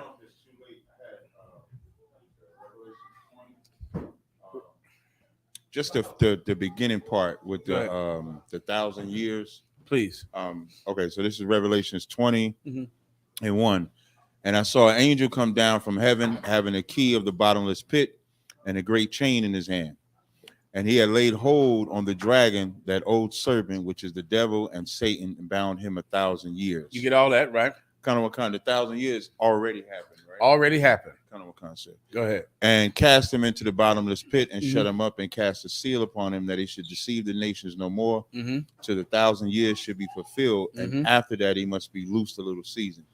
Now, my question was, somebody asked, somebody presented a different, like a battle, so to speak. Yeah. And they said that they believe that when Satan, what they believe is that the king, when Christ comes, they call that the 1,000-year reign of Christ. And then Satan is going to get loosed again, and then Christ is going to have to fight him again. And what did they pull to back that up? This is all they This pulled. precept. This right here. And then they said, so I say, you telling me Christ's going to rule, destroy the nations, do everything. And then Satan going to get out and then gather more nations with him to fight against Christ. And then they say, yeah, because God going to fight Satan after that. I hear you. So the 1,000-year part, I haven't had it broken down in a while. That was the part I guess I had the question on. I know we teach it from the Dark Ages that happened. Yeah, from the fall of the Roman Empire, which is pivotal in the Bible. It's biblical Rome. Rome is a tent peg society or empire in the Bible. Rome, right? The 1,000 years starts with the fall of Rome, and it ends with the resurrection of Rome. And now we all worship, says Caesar Borgia, right now today, the whole world, because Rome is alive again for a little while. For a little while. And then the part with the reign with Christ, because in their mind, they look at the reigning with Christ as, Christ being here and reigning with him. So that was a part too. Wait, is reign with Christ right here? Actually, no, it's not.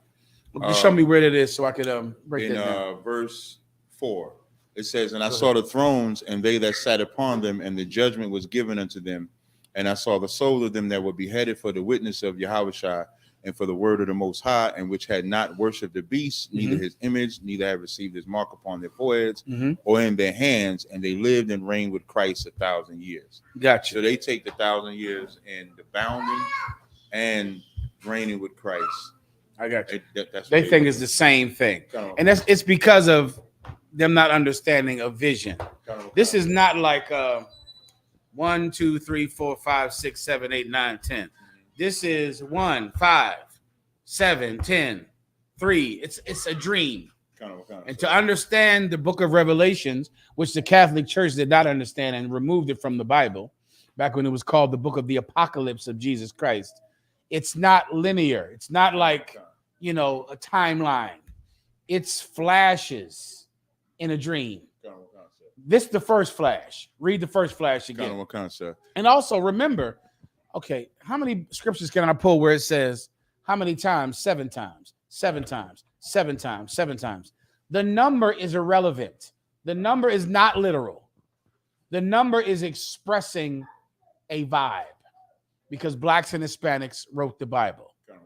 And the number is not like, okay, count down to 1,000. That's 1,000. 7 is not 7. 1,000 is not 1,000 in the Bible. 7 is expressing something figuratively. And 1,000 is expressing, 1,000 is umpteen. You understand? It's umpteen times. It's 1,000 is forever. Forever is not forever. Forever is a long time. Do you get the point? That's what 1,000 is. So here's the first part. Go ahead and read it. What concept? Wait. Maybe I should just break down the whole. They're saying that when Christ comes back, there's going to be hell again after a while. Right. That's how they look at it. They look at it like after Christ. Okay, so like what you need. Said they reign with Christ 1,000 years. Then it'll happen again. Right. And then what's next after that? So Satan get loose for a little season.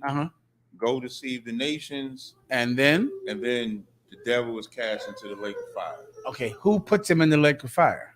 They say God do. Christ can't do it. So Christ is already ruling. He's there. He's ruling. Satan gets and loose. then the Lord just does it. Why does he do it then? As opposed to now. God could do it right now. Right. They don't break you. That's what you just ask him. You just meaning why is he doing it? We're here now waiting for Christ. Right. But once Christ returned, then what we waiting for then? Right. Right. I guess we're waiting for 1,000 years to go by. And so then after 1,000 years to go by, then God just does it. No. Yeah. This part and the other part are separate. This part really comes before the second part. This is first. Go ahead and read it. I mean, the second part comes vice versa. Go ahead. So now this is Revelations 20:2. And he laid hold on the dragon, that old serpent, which is the devil and Satan, and bound him 1,000 years. Now remember, it said he laid hold. And that's past tense. Right. Right? Which is to show you that this is not literal. This is not a timeline.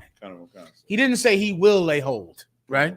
Which would be future tense. Right. He said he laid hold because he's describing what he's seeing in his head.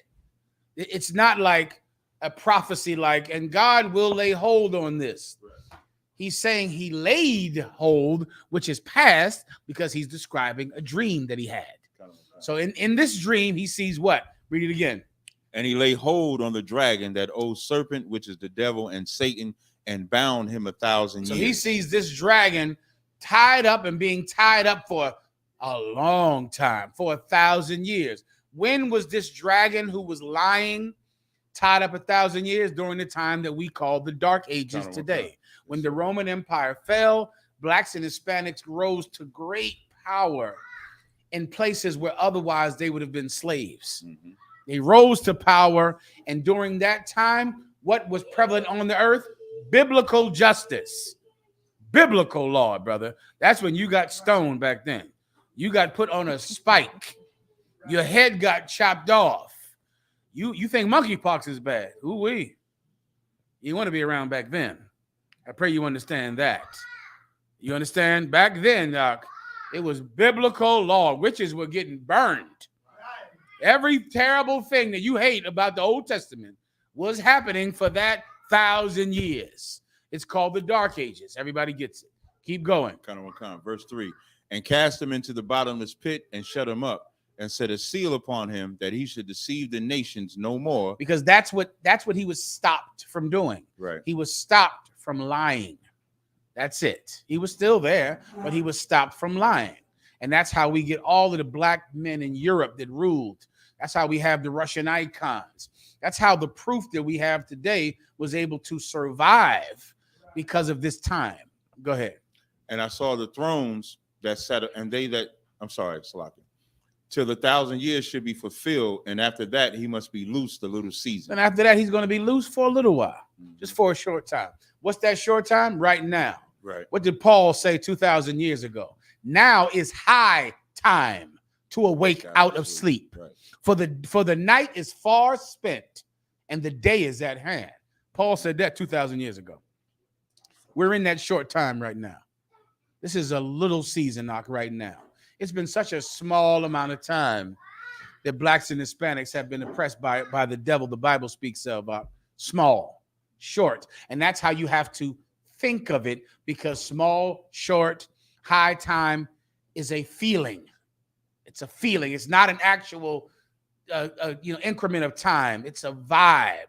And that's how time is written in the Bible. Otherwise, why would Paul say it's high time and the night is far spent? Right.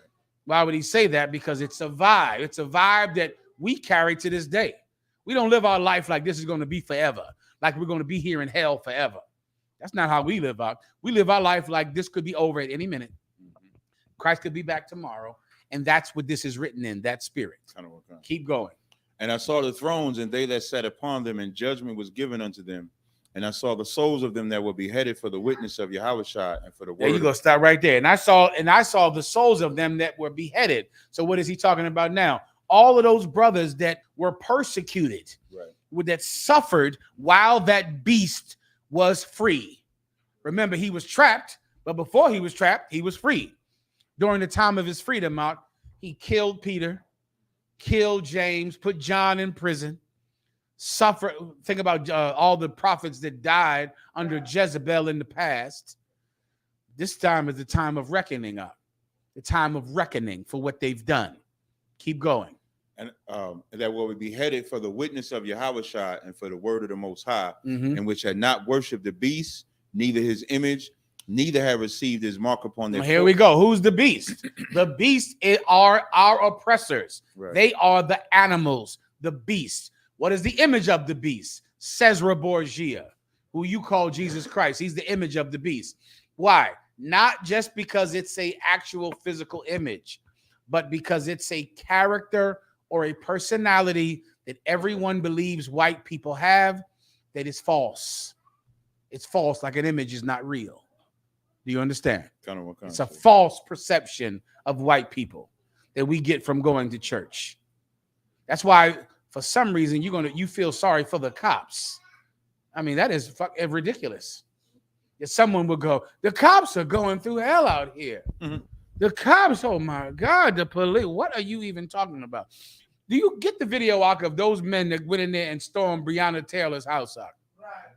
It looked like they were going to get Osama bin Laden out. They had night vision goggles. I don't know how cops walk with all that garbage on now. You think they would wear less garbage just to be swift, just to be able to be quick? I mean, they're weighted, it looks like 80 pounds of gear. They're going in what? To serve this drug warrant? That they've lied and faked the address? I mean, they're so merciless and so tactical. Oh my God, are they tactical out? Somehow people feel sorry for cops, but because of the crime. Why? Because of the image of the beast. It's some image that this cop is somewhere just fighting for America, fighting for freedom. That image is like a shadow. It's not real. Everyone understands. Keep going. On upon their foreheads or in their hands. And foreheads or hands, you know what that's talking about. In your mind, or you have killed for the beast with your hand. Go ahead. And they lived and reigned with Christ 1,000 years. And they what? And they lived. And they lived and reigned with Christ. That's past tense. That's not, they will live. They lived because none of this is linear. He's describing it like it happened already. Is he not? Right, because none of this is linear. This is not 1, 2, 3, 4, 5. Right. This is 1, 3, 4. This is a dream. This is this. I hear this all day on the phone. First, I was in my mom's house. I'm walking around. And then next thing you know, I'm in my high school graduation. After that, I'm in a crib, in a baby's crib, and I'm something. That's how dreams are. Dreams are not history books. Right. Now It's to not Breonna Taylor. a log of what happened. It's a revelation. It's a dream. Keep going. But the rest of the dead live not again until the 1,000 years were finished. This is the first resurrection. Boom. That's the first resurrection. What's the first resurrection? Who can blow my mind? No. What's the first resurrection? Read 2 verses above it one more time.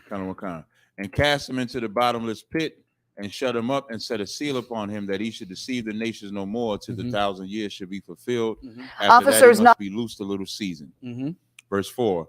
And I saw the thrones that sat upon them, and judgment was given unto them, and saw the souls of them that were beheaded for the witness of Yahushua and for the word of God, and which had not worshipped the beast, neither his image, neither have received his mark upon their foreheads or in their hands, and they lived and reigned with Christ 1,000 years. That's the first resurrection. What's the first resurrection? Coming into the truth and your life being saved because you didn't worship the beast or his image. That's the first resurrection. The second resurrection is people who die because they did worship the beast and they come back in the kingdom of heaven. What you want to be part of is the first resurrection. That's when you don't worship the beast, you don't worship his image, you are a changed man, brand new, and you live because of that. That's the first resurrection. That's the one that we're all fighting for right now. Everybody understands. What do you have here? I have the shooting that you wanted, sir. Go ahead, play it. No, it's a delay on the, on the screen here, sir. Officers not involved in the shooting described the scene as chaotic when they arrived in the minutes after. One of those was a member of the LMP. Hang on to it because I will need it. Go ahead, Captain. Sir. But the rest of the dead live not again until the 1,000 years were finished. This is the first resurrection. There you go. Keep going. Verse 6. Blessed and holy is he that hath part in the first resurrection. On such the second death have no power. That's what you want. That's what you want. You want the first. Keep going.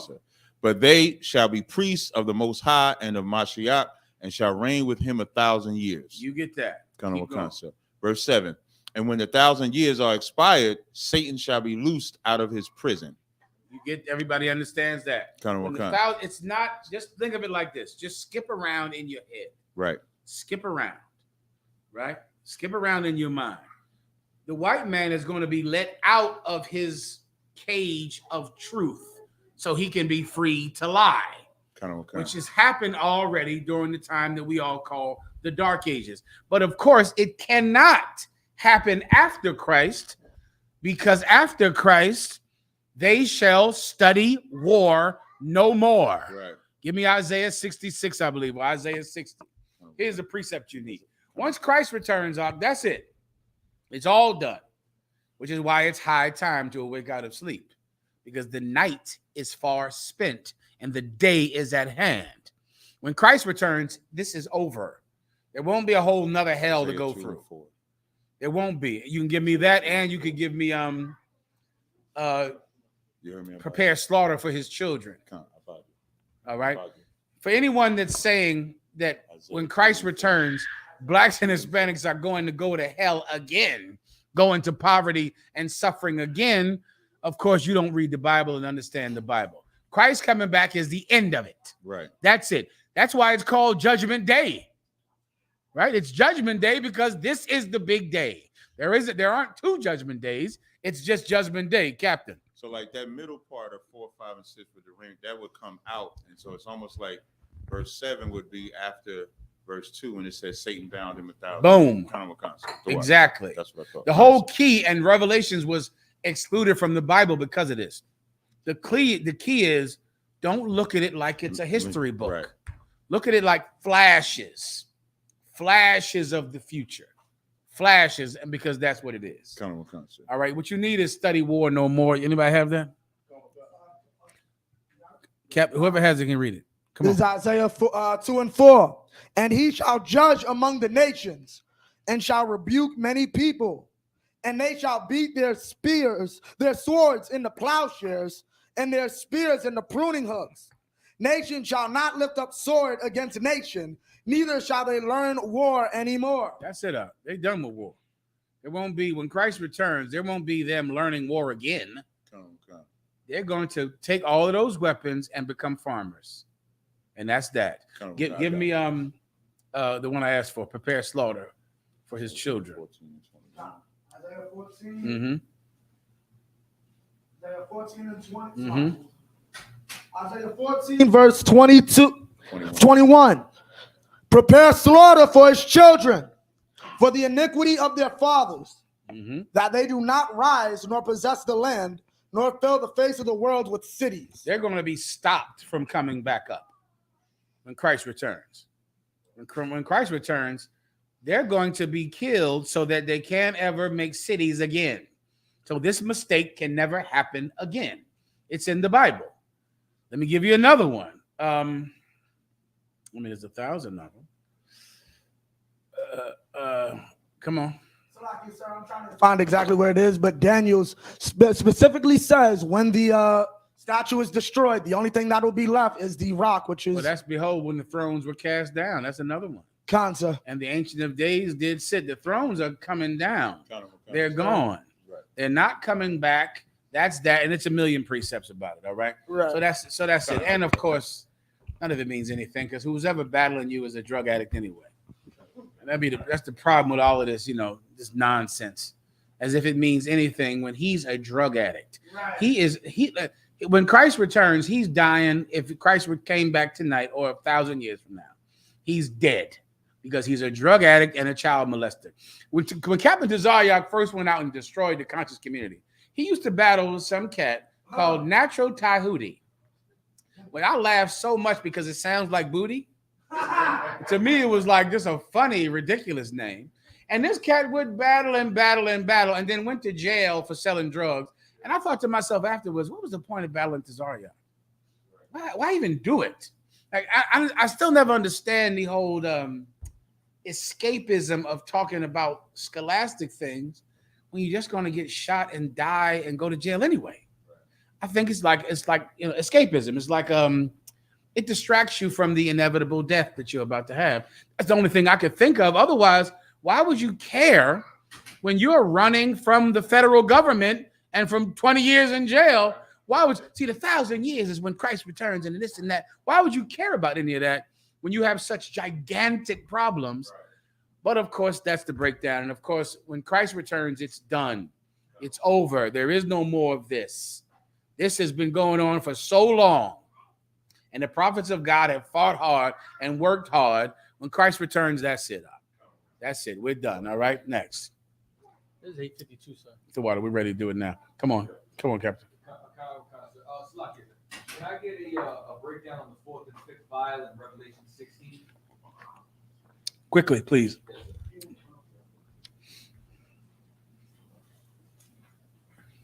Revelations chapter 16, verse 8. And the fourth angel poured out his vial upon the sun, and power was given unto him to scorch men with fire. And men were scorched with great heat, and blasphemed the name of God, which hath power over these plagues, and they repented not to give him glory. This vial is talking about persecution, right? That's the same term we use today for when it's hot. There's too much heat on us. You get my point? For you brothers and sisters in the UPK to think you can join the UPK and sell drugs, you can't because we are hot. Do you understand? Every federal agency that exists is looking at you and has your phone tapped and knows you. Every last one. Am I making an exaggeration? Ask Tazaryak. I'm not. Okay, this is not tough talk. This is straight up and down literal. This FBI agent came to my house and said, what can you tell us about Tazaryak? Do you know anything about him? Am I making that up? That's an actual thing that happened. Do you understand, right? That's a real straight up and down thing. You can't be in the UPK and sell drugs because we're hot. Everyone is watching us and looking at us and has our phones tapped. So if you put drugs in your car, you're getting pulled over the minute you turn the engine on because they know there's drugs in your car because all of our phones are tapped and everybody is looking at us. We're too hot to be criminals. That's what the sun is, right? Persecution. And this type of persecution makes people blaspheme the name of God. They hate God over it. They'll blame the Lord God because of all of the heat that we have to take because we are with him. Before you know it, you'll hate God because other people hate you because you're with God. And then you'll blame God for your problems. That's an inevitable thing that happens with so many people. Ever since I came into this school, I've been having all these problems. Rest assured, whoever says that to me, you have just gotten my attention. Whoever says, I don't know what it is, sir, but ever since I came into the school, it's like problems been out. Is that right? Well, shit, you need to end those problems, huh? You got to end those problems. You need to be having all these problems. Go back into the world. I'm sure things will happen. I'm sure you was blessed every day in the world, right? I'm sure you had no problems then, right? When you were in the world, everything was going great. Go back to that. Go do that. That's what happens. It turns you punk, right? Because you love God, but you don't love him enough to hurt for him. Right. Before you know it, you'll have to hurt for him, and that's the heat. That's the heat. You understand? Go ahead. Last vial, sir. Verse 10. And the fifth angel poured out his vial upon the seat of the beast, and his kingdom was full of darkness, and they gnawed their tongues for pain, and blasphemed the God of heaven because of their pains and their sores, and repented not of their deeds. So the seat of the beast means the government of our oppressor. And the government of our oppressor is being hurt by God. And as he gets hurt by God, they gnaw off their tongue because they're in so much pain and they still don't repent. And that's happening right now. The so-called gay community had the AIDS epidemic and monkeypox. COVID-19 virus now is coming and killing everybody. And yet and still, no one turns to the Lord and repents. Come on. If I could I also use like a modern example of like Cuomo before he got kicked out of office when he said God had nothing to do with this. This was us. Absolutely, you can. It's like you see that, okay, maybe you don't believe in God, but you got to see that you got bad luck. Right. Damn, you got to notice that, right? Well, this so-called bad luck is God's punishment. And yet you won't turn. You won't repent. And the more that you won't repent, it increases. Because God is doing it. He's poisoning your government. He's making it so that you suffer more and more. And the more you suffer, the more your government can't help you. And the pain increases and you hate God for it. You understand? Good to go. Come on, quickly. Come on. I just wanted to clarify. We could fit in Taiwan and how that's probably going to lead into World War III if China's not just bluffing, right? Hopefully it leads into World War III. I don't know if it will. Hopefully. All right, next. Let me get my topic. Clap it up. All right, now. Let's get into it tonight. What do we have, Asher?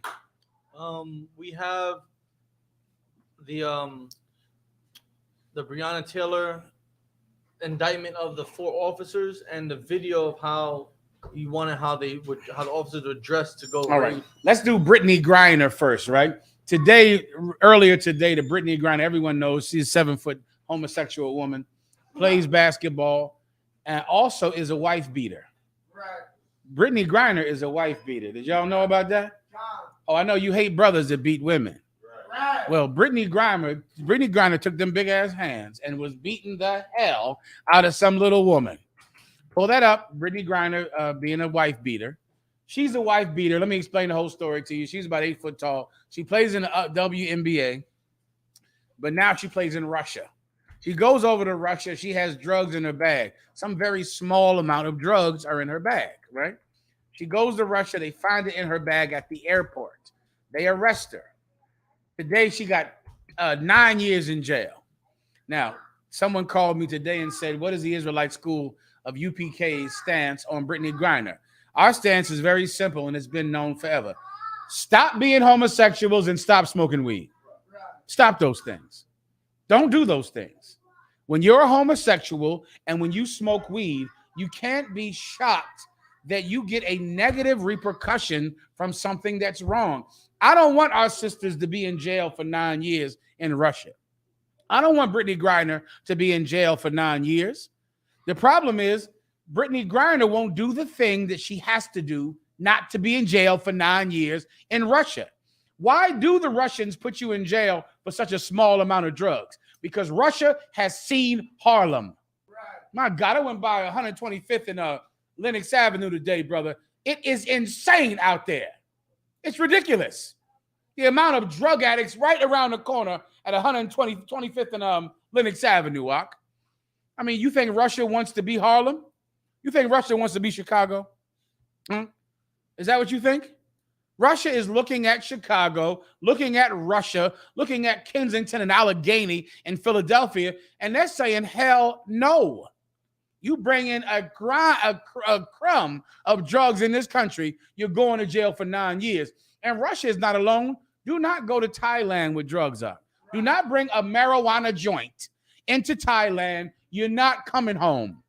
Why? Are they crazy? Are they cruel? Are they insane? Maybe. But they're not Kensington and Allegheny. They won't grow up with my uncle. You understand? Or my family. Or my friends. They won't watch all their teenage friends die. They won't do that. They won't have 3 teenage friends that got the death penalty, which I do. They won't have that. So maybe Russia is on to something. I don't know. Maybe they don't want to be Brooklyn, Bed-Stuy. Maybe they decide not to be that, right? So because of that, they are terrible on drugs, and they're not the only country. The Philippines, Thailand, you cannot bring a joint to those countries because they don't want to be the neighborhoods that you and I live in right now. Does everyone understand, right? So because of that, they put her in jail. Now, should Brittany Griner be let out? Of course. They should let Brittany Griner go. They should let her go home. Well, can you make her come home? All of the people that want Brittany Griner to come home, all right, get her home. Can you get her home? Well, if you can't get her home, then at least teach people not to smoke weed. But since there's nothing that you and I can do to get her out of a Russian, they put her in a Russian, what's the name? A colony, a prison colony. The prison colony is about to get a new boss, and it's Brittany Griner. She's coming to that colony to be the 7-foot boss of the prison colony. Can we free her? If you can't free people who commit these crimes, then maybe you should tell people not to commit them since you're powerless to get them out. And all of your talking and protesting and complaining, and the government's in Biden saying, this is wrong, we'll bring her home then. Oh, well, you can't bring her home. Let me tell you what the Americans want. Here's the current deal to bring Brittany Griner home. There is some cat named, do you have it up?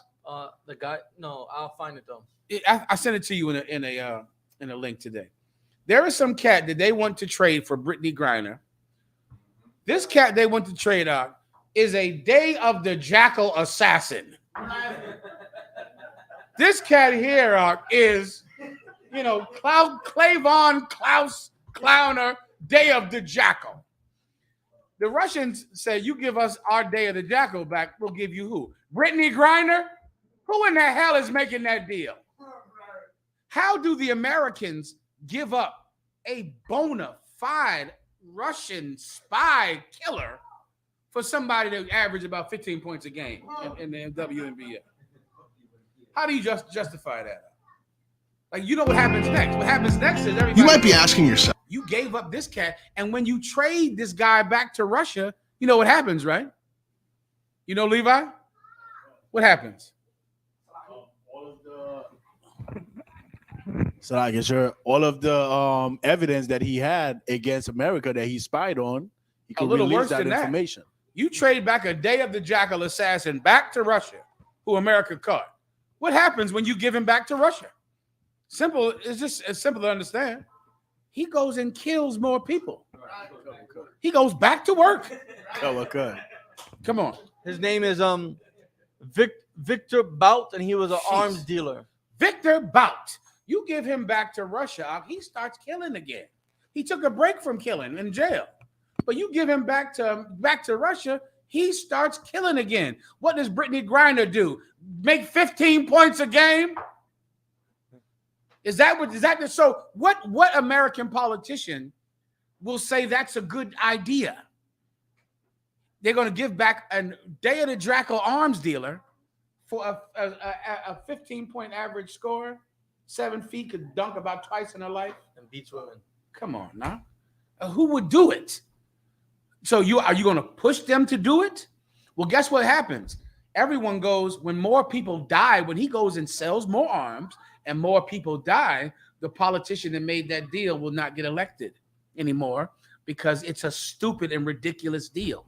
And guess what Russia wants? Russia is saying, we'll give you Brittany Griner if you give us this guy. Victor No, Bout. not him. That's the guy who the Russians want. But there's a guy that the Americans are saying, give us this guy and we'll give you Well, America wants Brittany Griner and Paul Whelan. Boom. You know who Paul Whelan is? Paul Whelan is Jason Bourne. This cat is Jason Bourne. That's who Russia wants. He has a Canadian passport, a British passport, an American passport, a German passport, and all different names that go with all of those. He's a full-blown Jason Bourne spy. So the Russians say, all right, we'll give him to you, but you give us, America wants this guy from Russia. Russia is not giving up that guy because if you give America back Jason Bourne goes back to work. So Russia's like, no, we're not giving you this guy back. They found this guy with every passport. Everyone. Canadian, British, Irish, and American. They're not giving him back up. And they found him with Russian intelligence on him in the hotel. For who? Brittany Griner? Listen up. Brothers and sisters, no one can help you when you put yourself in these situations. No one. There's nothing that can be done for you. All that can be done is you cannot get in these situations. That can happen. You have to stop getting high. You're a drug addict. You cannot be a drug addict in Russia. It's not Brooklyn. It's not Philadelphia. You can't do that. If you do that there, you're going to jail. All right? So who knows how long this will take? And that's that. But there is nothing that all of your complaining and whining can do. And a lot of you drug addicts, you feel sorry for Brittany Griner because you know you're a drug addict. And you know that you're in the same situation. And you are. And you are. And when you go to jail and it doesn't make the news, no one can get you out either. Not even your grandmom and your mom, who you will write to and cry to like a goddamn baby. That's the Israelite School of UPK's stance on Brittany Griner. Stop getting high. All right? And stop being a homosexual woman. Stop doing that. And give me Brittany Griner beating that wife of hers. Give me that first. Got it here, sir. Put it up. 1 second. Phoenix Mercury star Brittany Griner has reportedly pleaded guilty to disorderly conduct and will enter a 26-week domestic violence counseling program following her arrest on April 22nd in Goodyear, Arizona. The WNBA announced that it suspended Griner for the first 7 games of the season as a result. Brittany Griner beat that wife of hers with them gigantic hands. She beat that wife of hers. So now what? So now, does that not matter? Clearly, if it was a man that beat his wife, that would be a terrible thing to love him and care for him and give him a second chance. Well, Brittany Griner is a spousal abuser. She abused her wife. She beat her. And the woman had to call the damn cops to come to the house because she had them giant mitts on her neck, squeezing her damn neck, like feet around your neck. It was terrible, and she had to call the cops. So now what? We don't care about that anymore? You don't love women? Don't you love women? What about me too? This sister got beat by Brittany Griner, had to call the police. Brittany Griner what? Has to get high in Russia? In Russia. Listen, should she come home? Sure, she should come home. I don't want anybody to be in jail. I don't think prisons work at rehabilitating people at all. But I can't get you out. But I can keep you out. That I can do. Everyone understands. About you. I just wanted to, one thing I found interesting, even with the situation with the domestic violence, you never hear the alphabet people talk about this. Like, I haven't heard alphabet people come out saying we should help Brittany Griner. It's always politics saying something about it, or black people. The alphabet community says nothing, and even about the domestic violence, which is a big thing in their community, they say nothing. Brittany Griner beat that wife, that's for sure. All right, she's a wife beater. She's an abuser. She's an abuser and a drug addict. All right, and she only scored about 15 points a game. All right, the least is if you want international help out, you got to get it to about 30 points a game. I think that's just fair. I mean, I don't even know. I think that's about fair. And have your own shoe. Yeah, where's your shoe at? Like, I looked at those stats. I looked them up. They wasn't that high. It's about a 15-point career average. Come on now. We gonna you gonna scramble the Navy SEALs for this? I don't know. But that's up to you. All right. Anything else? Let's go. No, next topic. Go ahead. What was the other one? Drugs on countries that have the harshest drug laws. Do you have them? Come on, sir. Go ahead. So this is from the American Addiction Center. It says the 20 countries with the harshest drug laws in the world. I don't need that for time's sake. Go look at all that. Look up the 20 countries.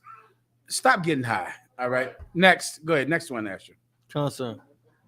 We got the one about Demi Lovato changing her pronouns. From Here we go. I'm glad you brought that up. Who knows who the hell Demi Lovato is? I found out about that this week. Demi Lovato. She's a singer. Demi Lovato, right? She's a singer, and she came out last year and said she wanted to change her pronouns to thee, them, and they, right? Because that, of course, was very popular at that time. Everybody understands, right? Changing your pronouns. She changed the goddamn pronouns. And this week came out and said this. Go ahead, Nasher. Do you have it? Come on, sir. Pop star Demi Lovato said she is using the pronouns she, her again. She changed her mind. Lo and behold, she changed her mind. Last year, she was a thee, them, they, and those, right? And didn't want to be a woman.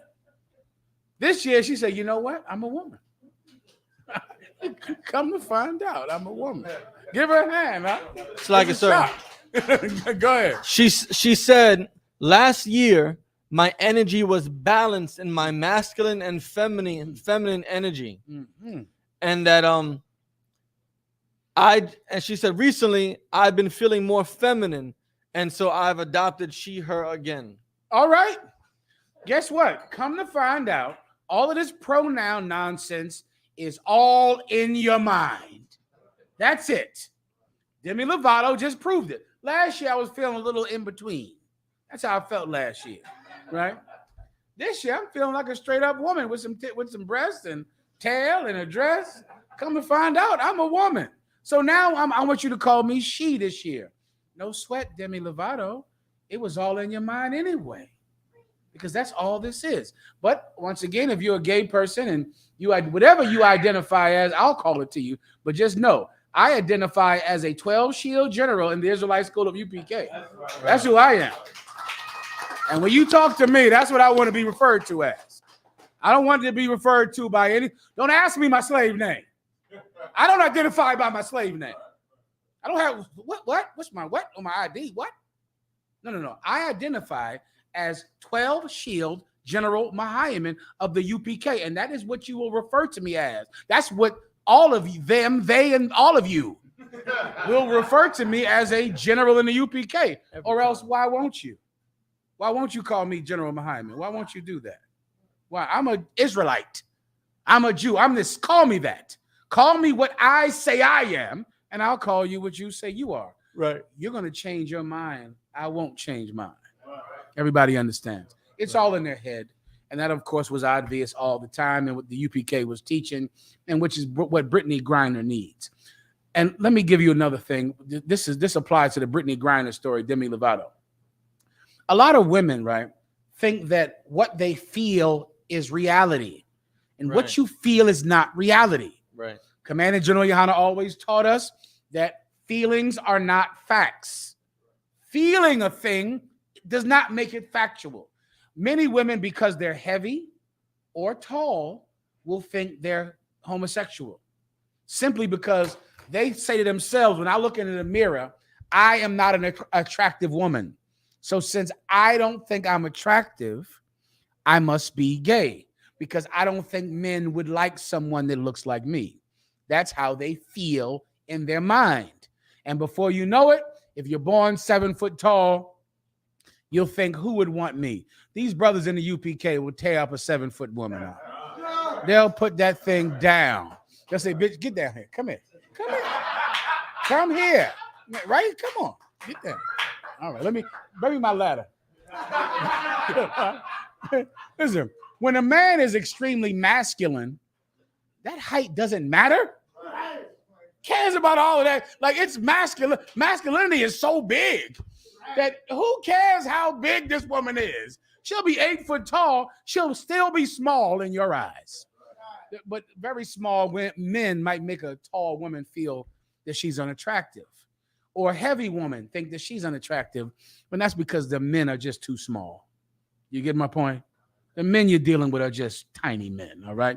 You don't have to be you don't have to be a lesbian because you don't like yourself in the mirror, because there are good brothers that like what they see. You just have to find them, all right? Don't be the thing that you think you are, all right? Be the thing that God made, right? Believe in science. You have a vagina, that makes you a woman. You have a penis, that makes you a woman. A man. Believe in science. Everybody gets the point. All right. Next, where we at now? So you want to do monkeypox? Give me the monkeypox. Salakia. Don't give me the monkeypox.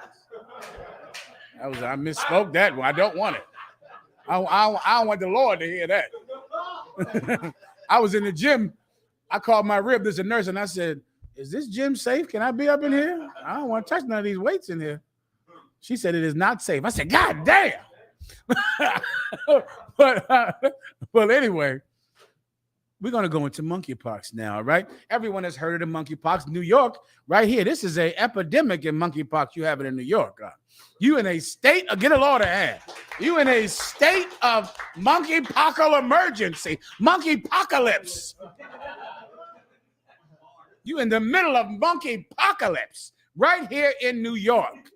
Well, today we're going to explain the monkeypox. Just a few lesions. Explain where it comes from, and let you know everything you need to know about it. You have the clip I taped for you? I got it right here, sir. Now, this cat here is from the CDC. Done. In the UPK, we believe in science, all right? From the CDC, this is it. All right, go ahead and play it. No, sorry.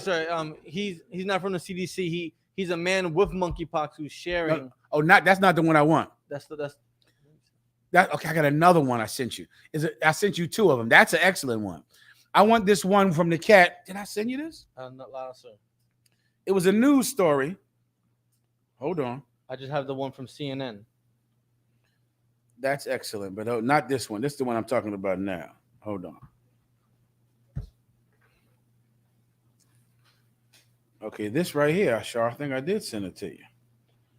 Hold on. I take this straight off the TV.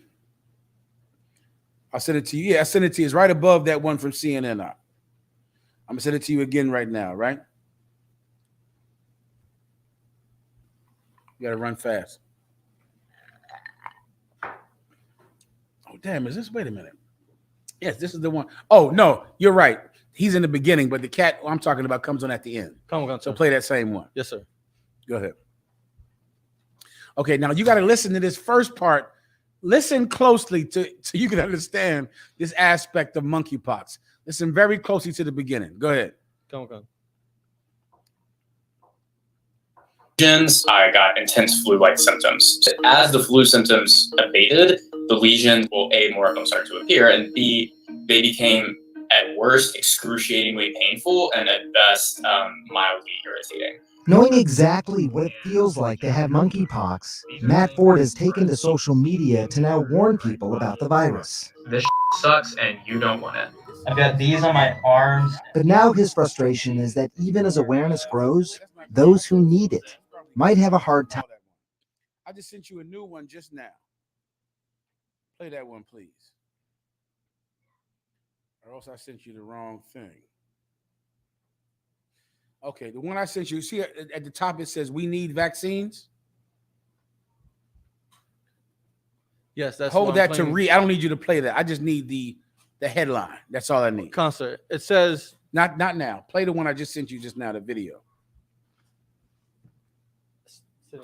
Not that one. You better come over here for a second, then. Bear with me. Okay, that right there. It's sending. It's still sending. How about this one? I think it said it couldn't send. Okay, I don't know that.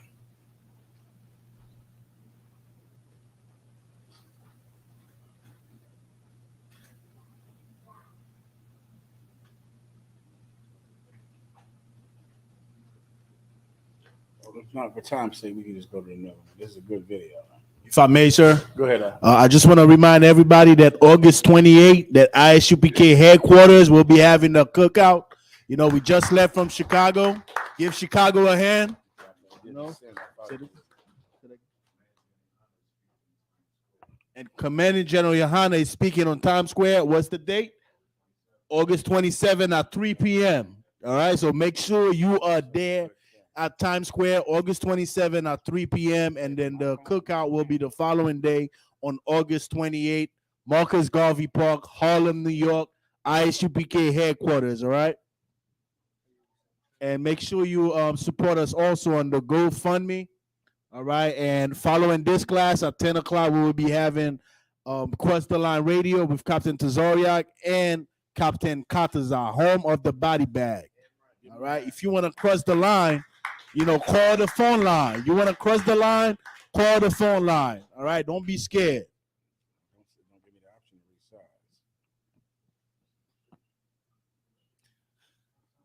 I have to post this one. This is an excellent video. You can't play it from my phone, can we? The sound maybe. Oh, I mean, it's such a good video. All right, just play. Let's first. Let me have to play this one. Let me try to play this one for you. All right.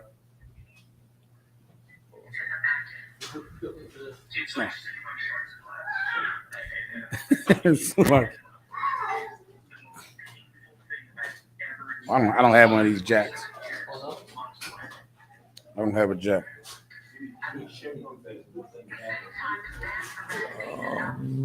Let's see. Yeah, sir. Maybe if you share it on Facebook, can you share it on Facebook? Share it on Facebook. Okay, hold on. Try to be fast. Stand by.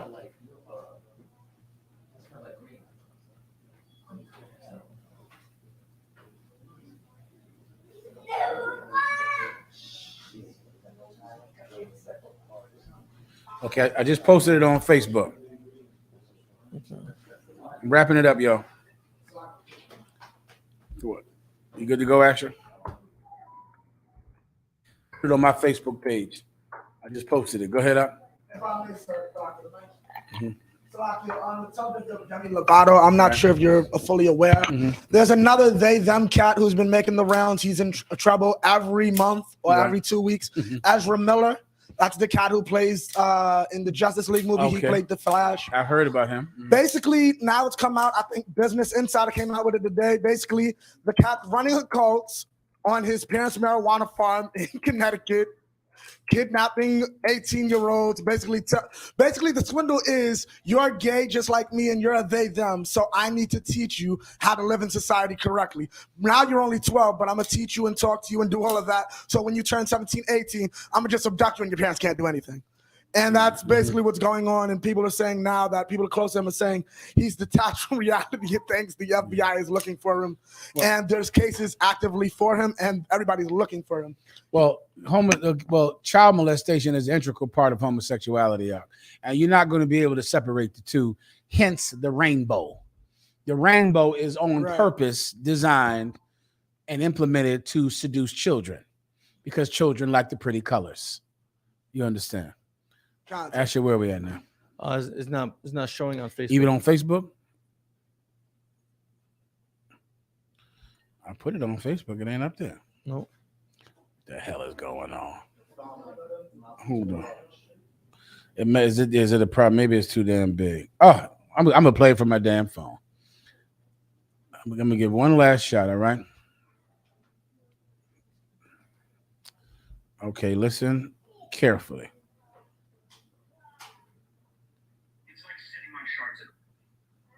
Oh,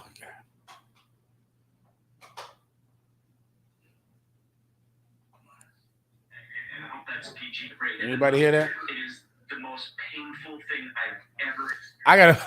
I'll play this later. I'll go find a way to post this later. All right. Okay, boom. We'll work it out on Cross the Line. Give Cross the Line a hand. All right.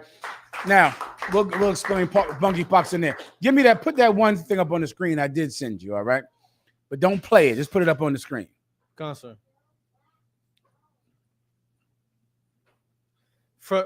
This is from CNN Health. We need vaccines and we need them yesterday. Read that again. We need vaccines and we need them yesterday. This is what I'm waiting for. I'm waiting for somebody to call up here and apologize and say that we were right about the vaccine and you were wrong. Where is that? When is that going to happen? I ain't heard that. I ain't heard that, fake Israelites, conscious community. Where you at? Let me explain to you what happens when you're actually a people who don't fight to die. Homosexuals are angry because they're not getting a vaccine fast enough. Fast enough. Here it is right here. We need vaccines. We need them yesterday. Black people got angry about the COVID vaccine because it was out too fast. I specifically remember them saying, how you gonna have a vaccine and you get it that fast? Nigga, you're mad because they got it fast. You don't want them to get the vaccine. This is why they got it fast, you idiot, because it's COVID-19, not COVID-1. They already have vaccines for COVID-18. And so they go and use that vaccine to make COVID-19. But because you're a doctor in name only and not really a doctor, you can't understand how they could have a vaccine so fast, which I don't blame you. You're not a damn doctor at all. But they are doctors. And in the UPK, we believe in science, not make-believe nonsense. Gay people are not angry because they have a vaccine. They're angry because they want it yesterday. Why? Because they can have it yesterday, because they can just use the smallpox vaccine and modify that for the monkeypox. Put it back up on the screen, please. I want somebody to call in tonight and apologize about what you said about us, about that vaccine. You should apologize because nobody turned to a zombie, right? Nobody, I don't know what they were saying. Nobody, we fought for your life as we always do. And you should have went out and got that goddamn vaccine rather than die. I battled someone, no, it wasn't a battle, but someone called me and they said, my wife, we have a terrible mice problem. And she said, and I said, all right, well, you got to get a cat out along with, finding the holes, filling the holes up. He said, we can't get a cat. I said, why? He said, because my wife hates cats and she's afraid of cats. And I said, what you say? He said, my wife hates cats. And I said, well, does she like mice? He says, no. I said, so given the choice between mice and cats, she chooses mice? He said, I'm not sure. That's the vaccine. I know you don't like needles, but do you choose COVID? Is that the thing that you want? Like, you don't want needles and you don't trust doctors. I get it. But do you choose to die of COVID? Because it's just like saying, I hate cats and I hate mice. If you on purpose don't get a cat, then you are saying, I want mice, because there's only two choices. You are an idiot. And the minute you understand that, my job can become quite easy. All right, come on. So my rib just had pneumonia. Mm-hmm. She was in the hospital for like a week and a half, and I had gotten the vaccine, and I didn't know you can't go visit patients in the hospital without being vaccinated. Right. So it's like, if I wouldn't have got it, she would have been in the hospital for a week and a half alone. No change of clothes, no nothing. Yeah. So it's like, if you got loved ones that get sick, you're not even going to be able to cater to them. You're not going to be able to help. You're not going to be able to go. Well, you know what's in that hospital? The COVID-19 virus. Khan. So they can't let you come in there because you're going to catch it. And if you're not vaccinated, you're going to die. And that's just that. All right? Just look at what the homosexuals are doing right now. The homosexuals are fighting for that vaccine. They want the vaccine. Now, you better remember a year ago and black people. and how we behaved as black people, and then you look at what they're doing, all right? It was a very nigger thing to hate that vaccine. That was one of the niggerest things I've ever seen in my life, is for you to be angry about getting a vaccine while white people and homosexuals are fighting for a vaccine. Here's the bad news for homosexuals. They're not going to get that vaccine out fast enough. And when they do get it out, another plague is coming, because God demands obedience, and nothing can stop God's wrath. Not a vaccine, not medicine, not anything. With that, pass the class over to the officer.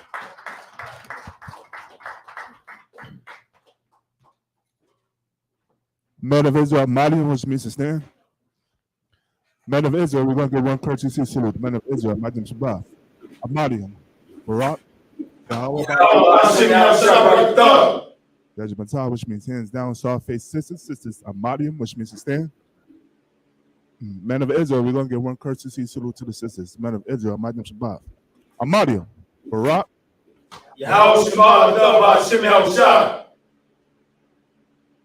Judgmental, which means hands down, class dismissed.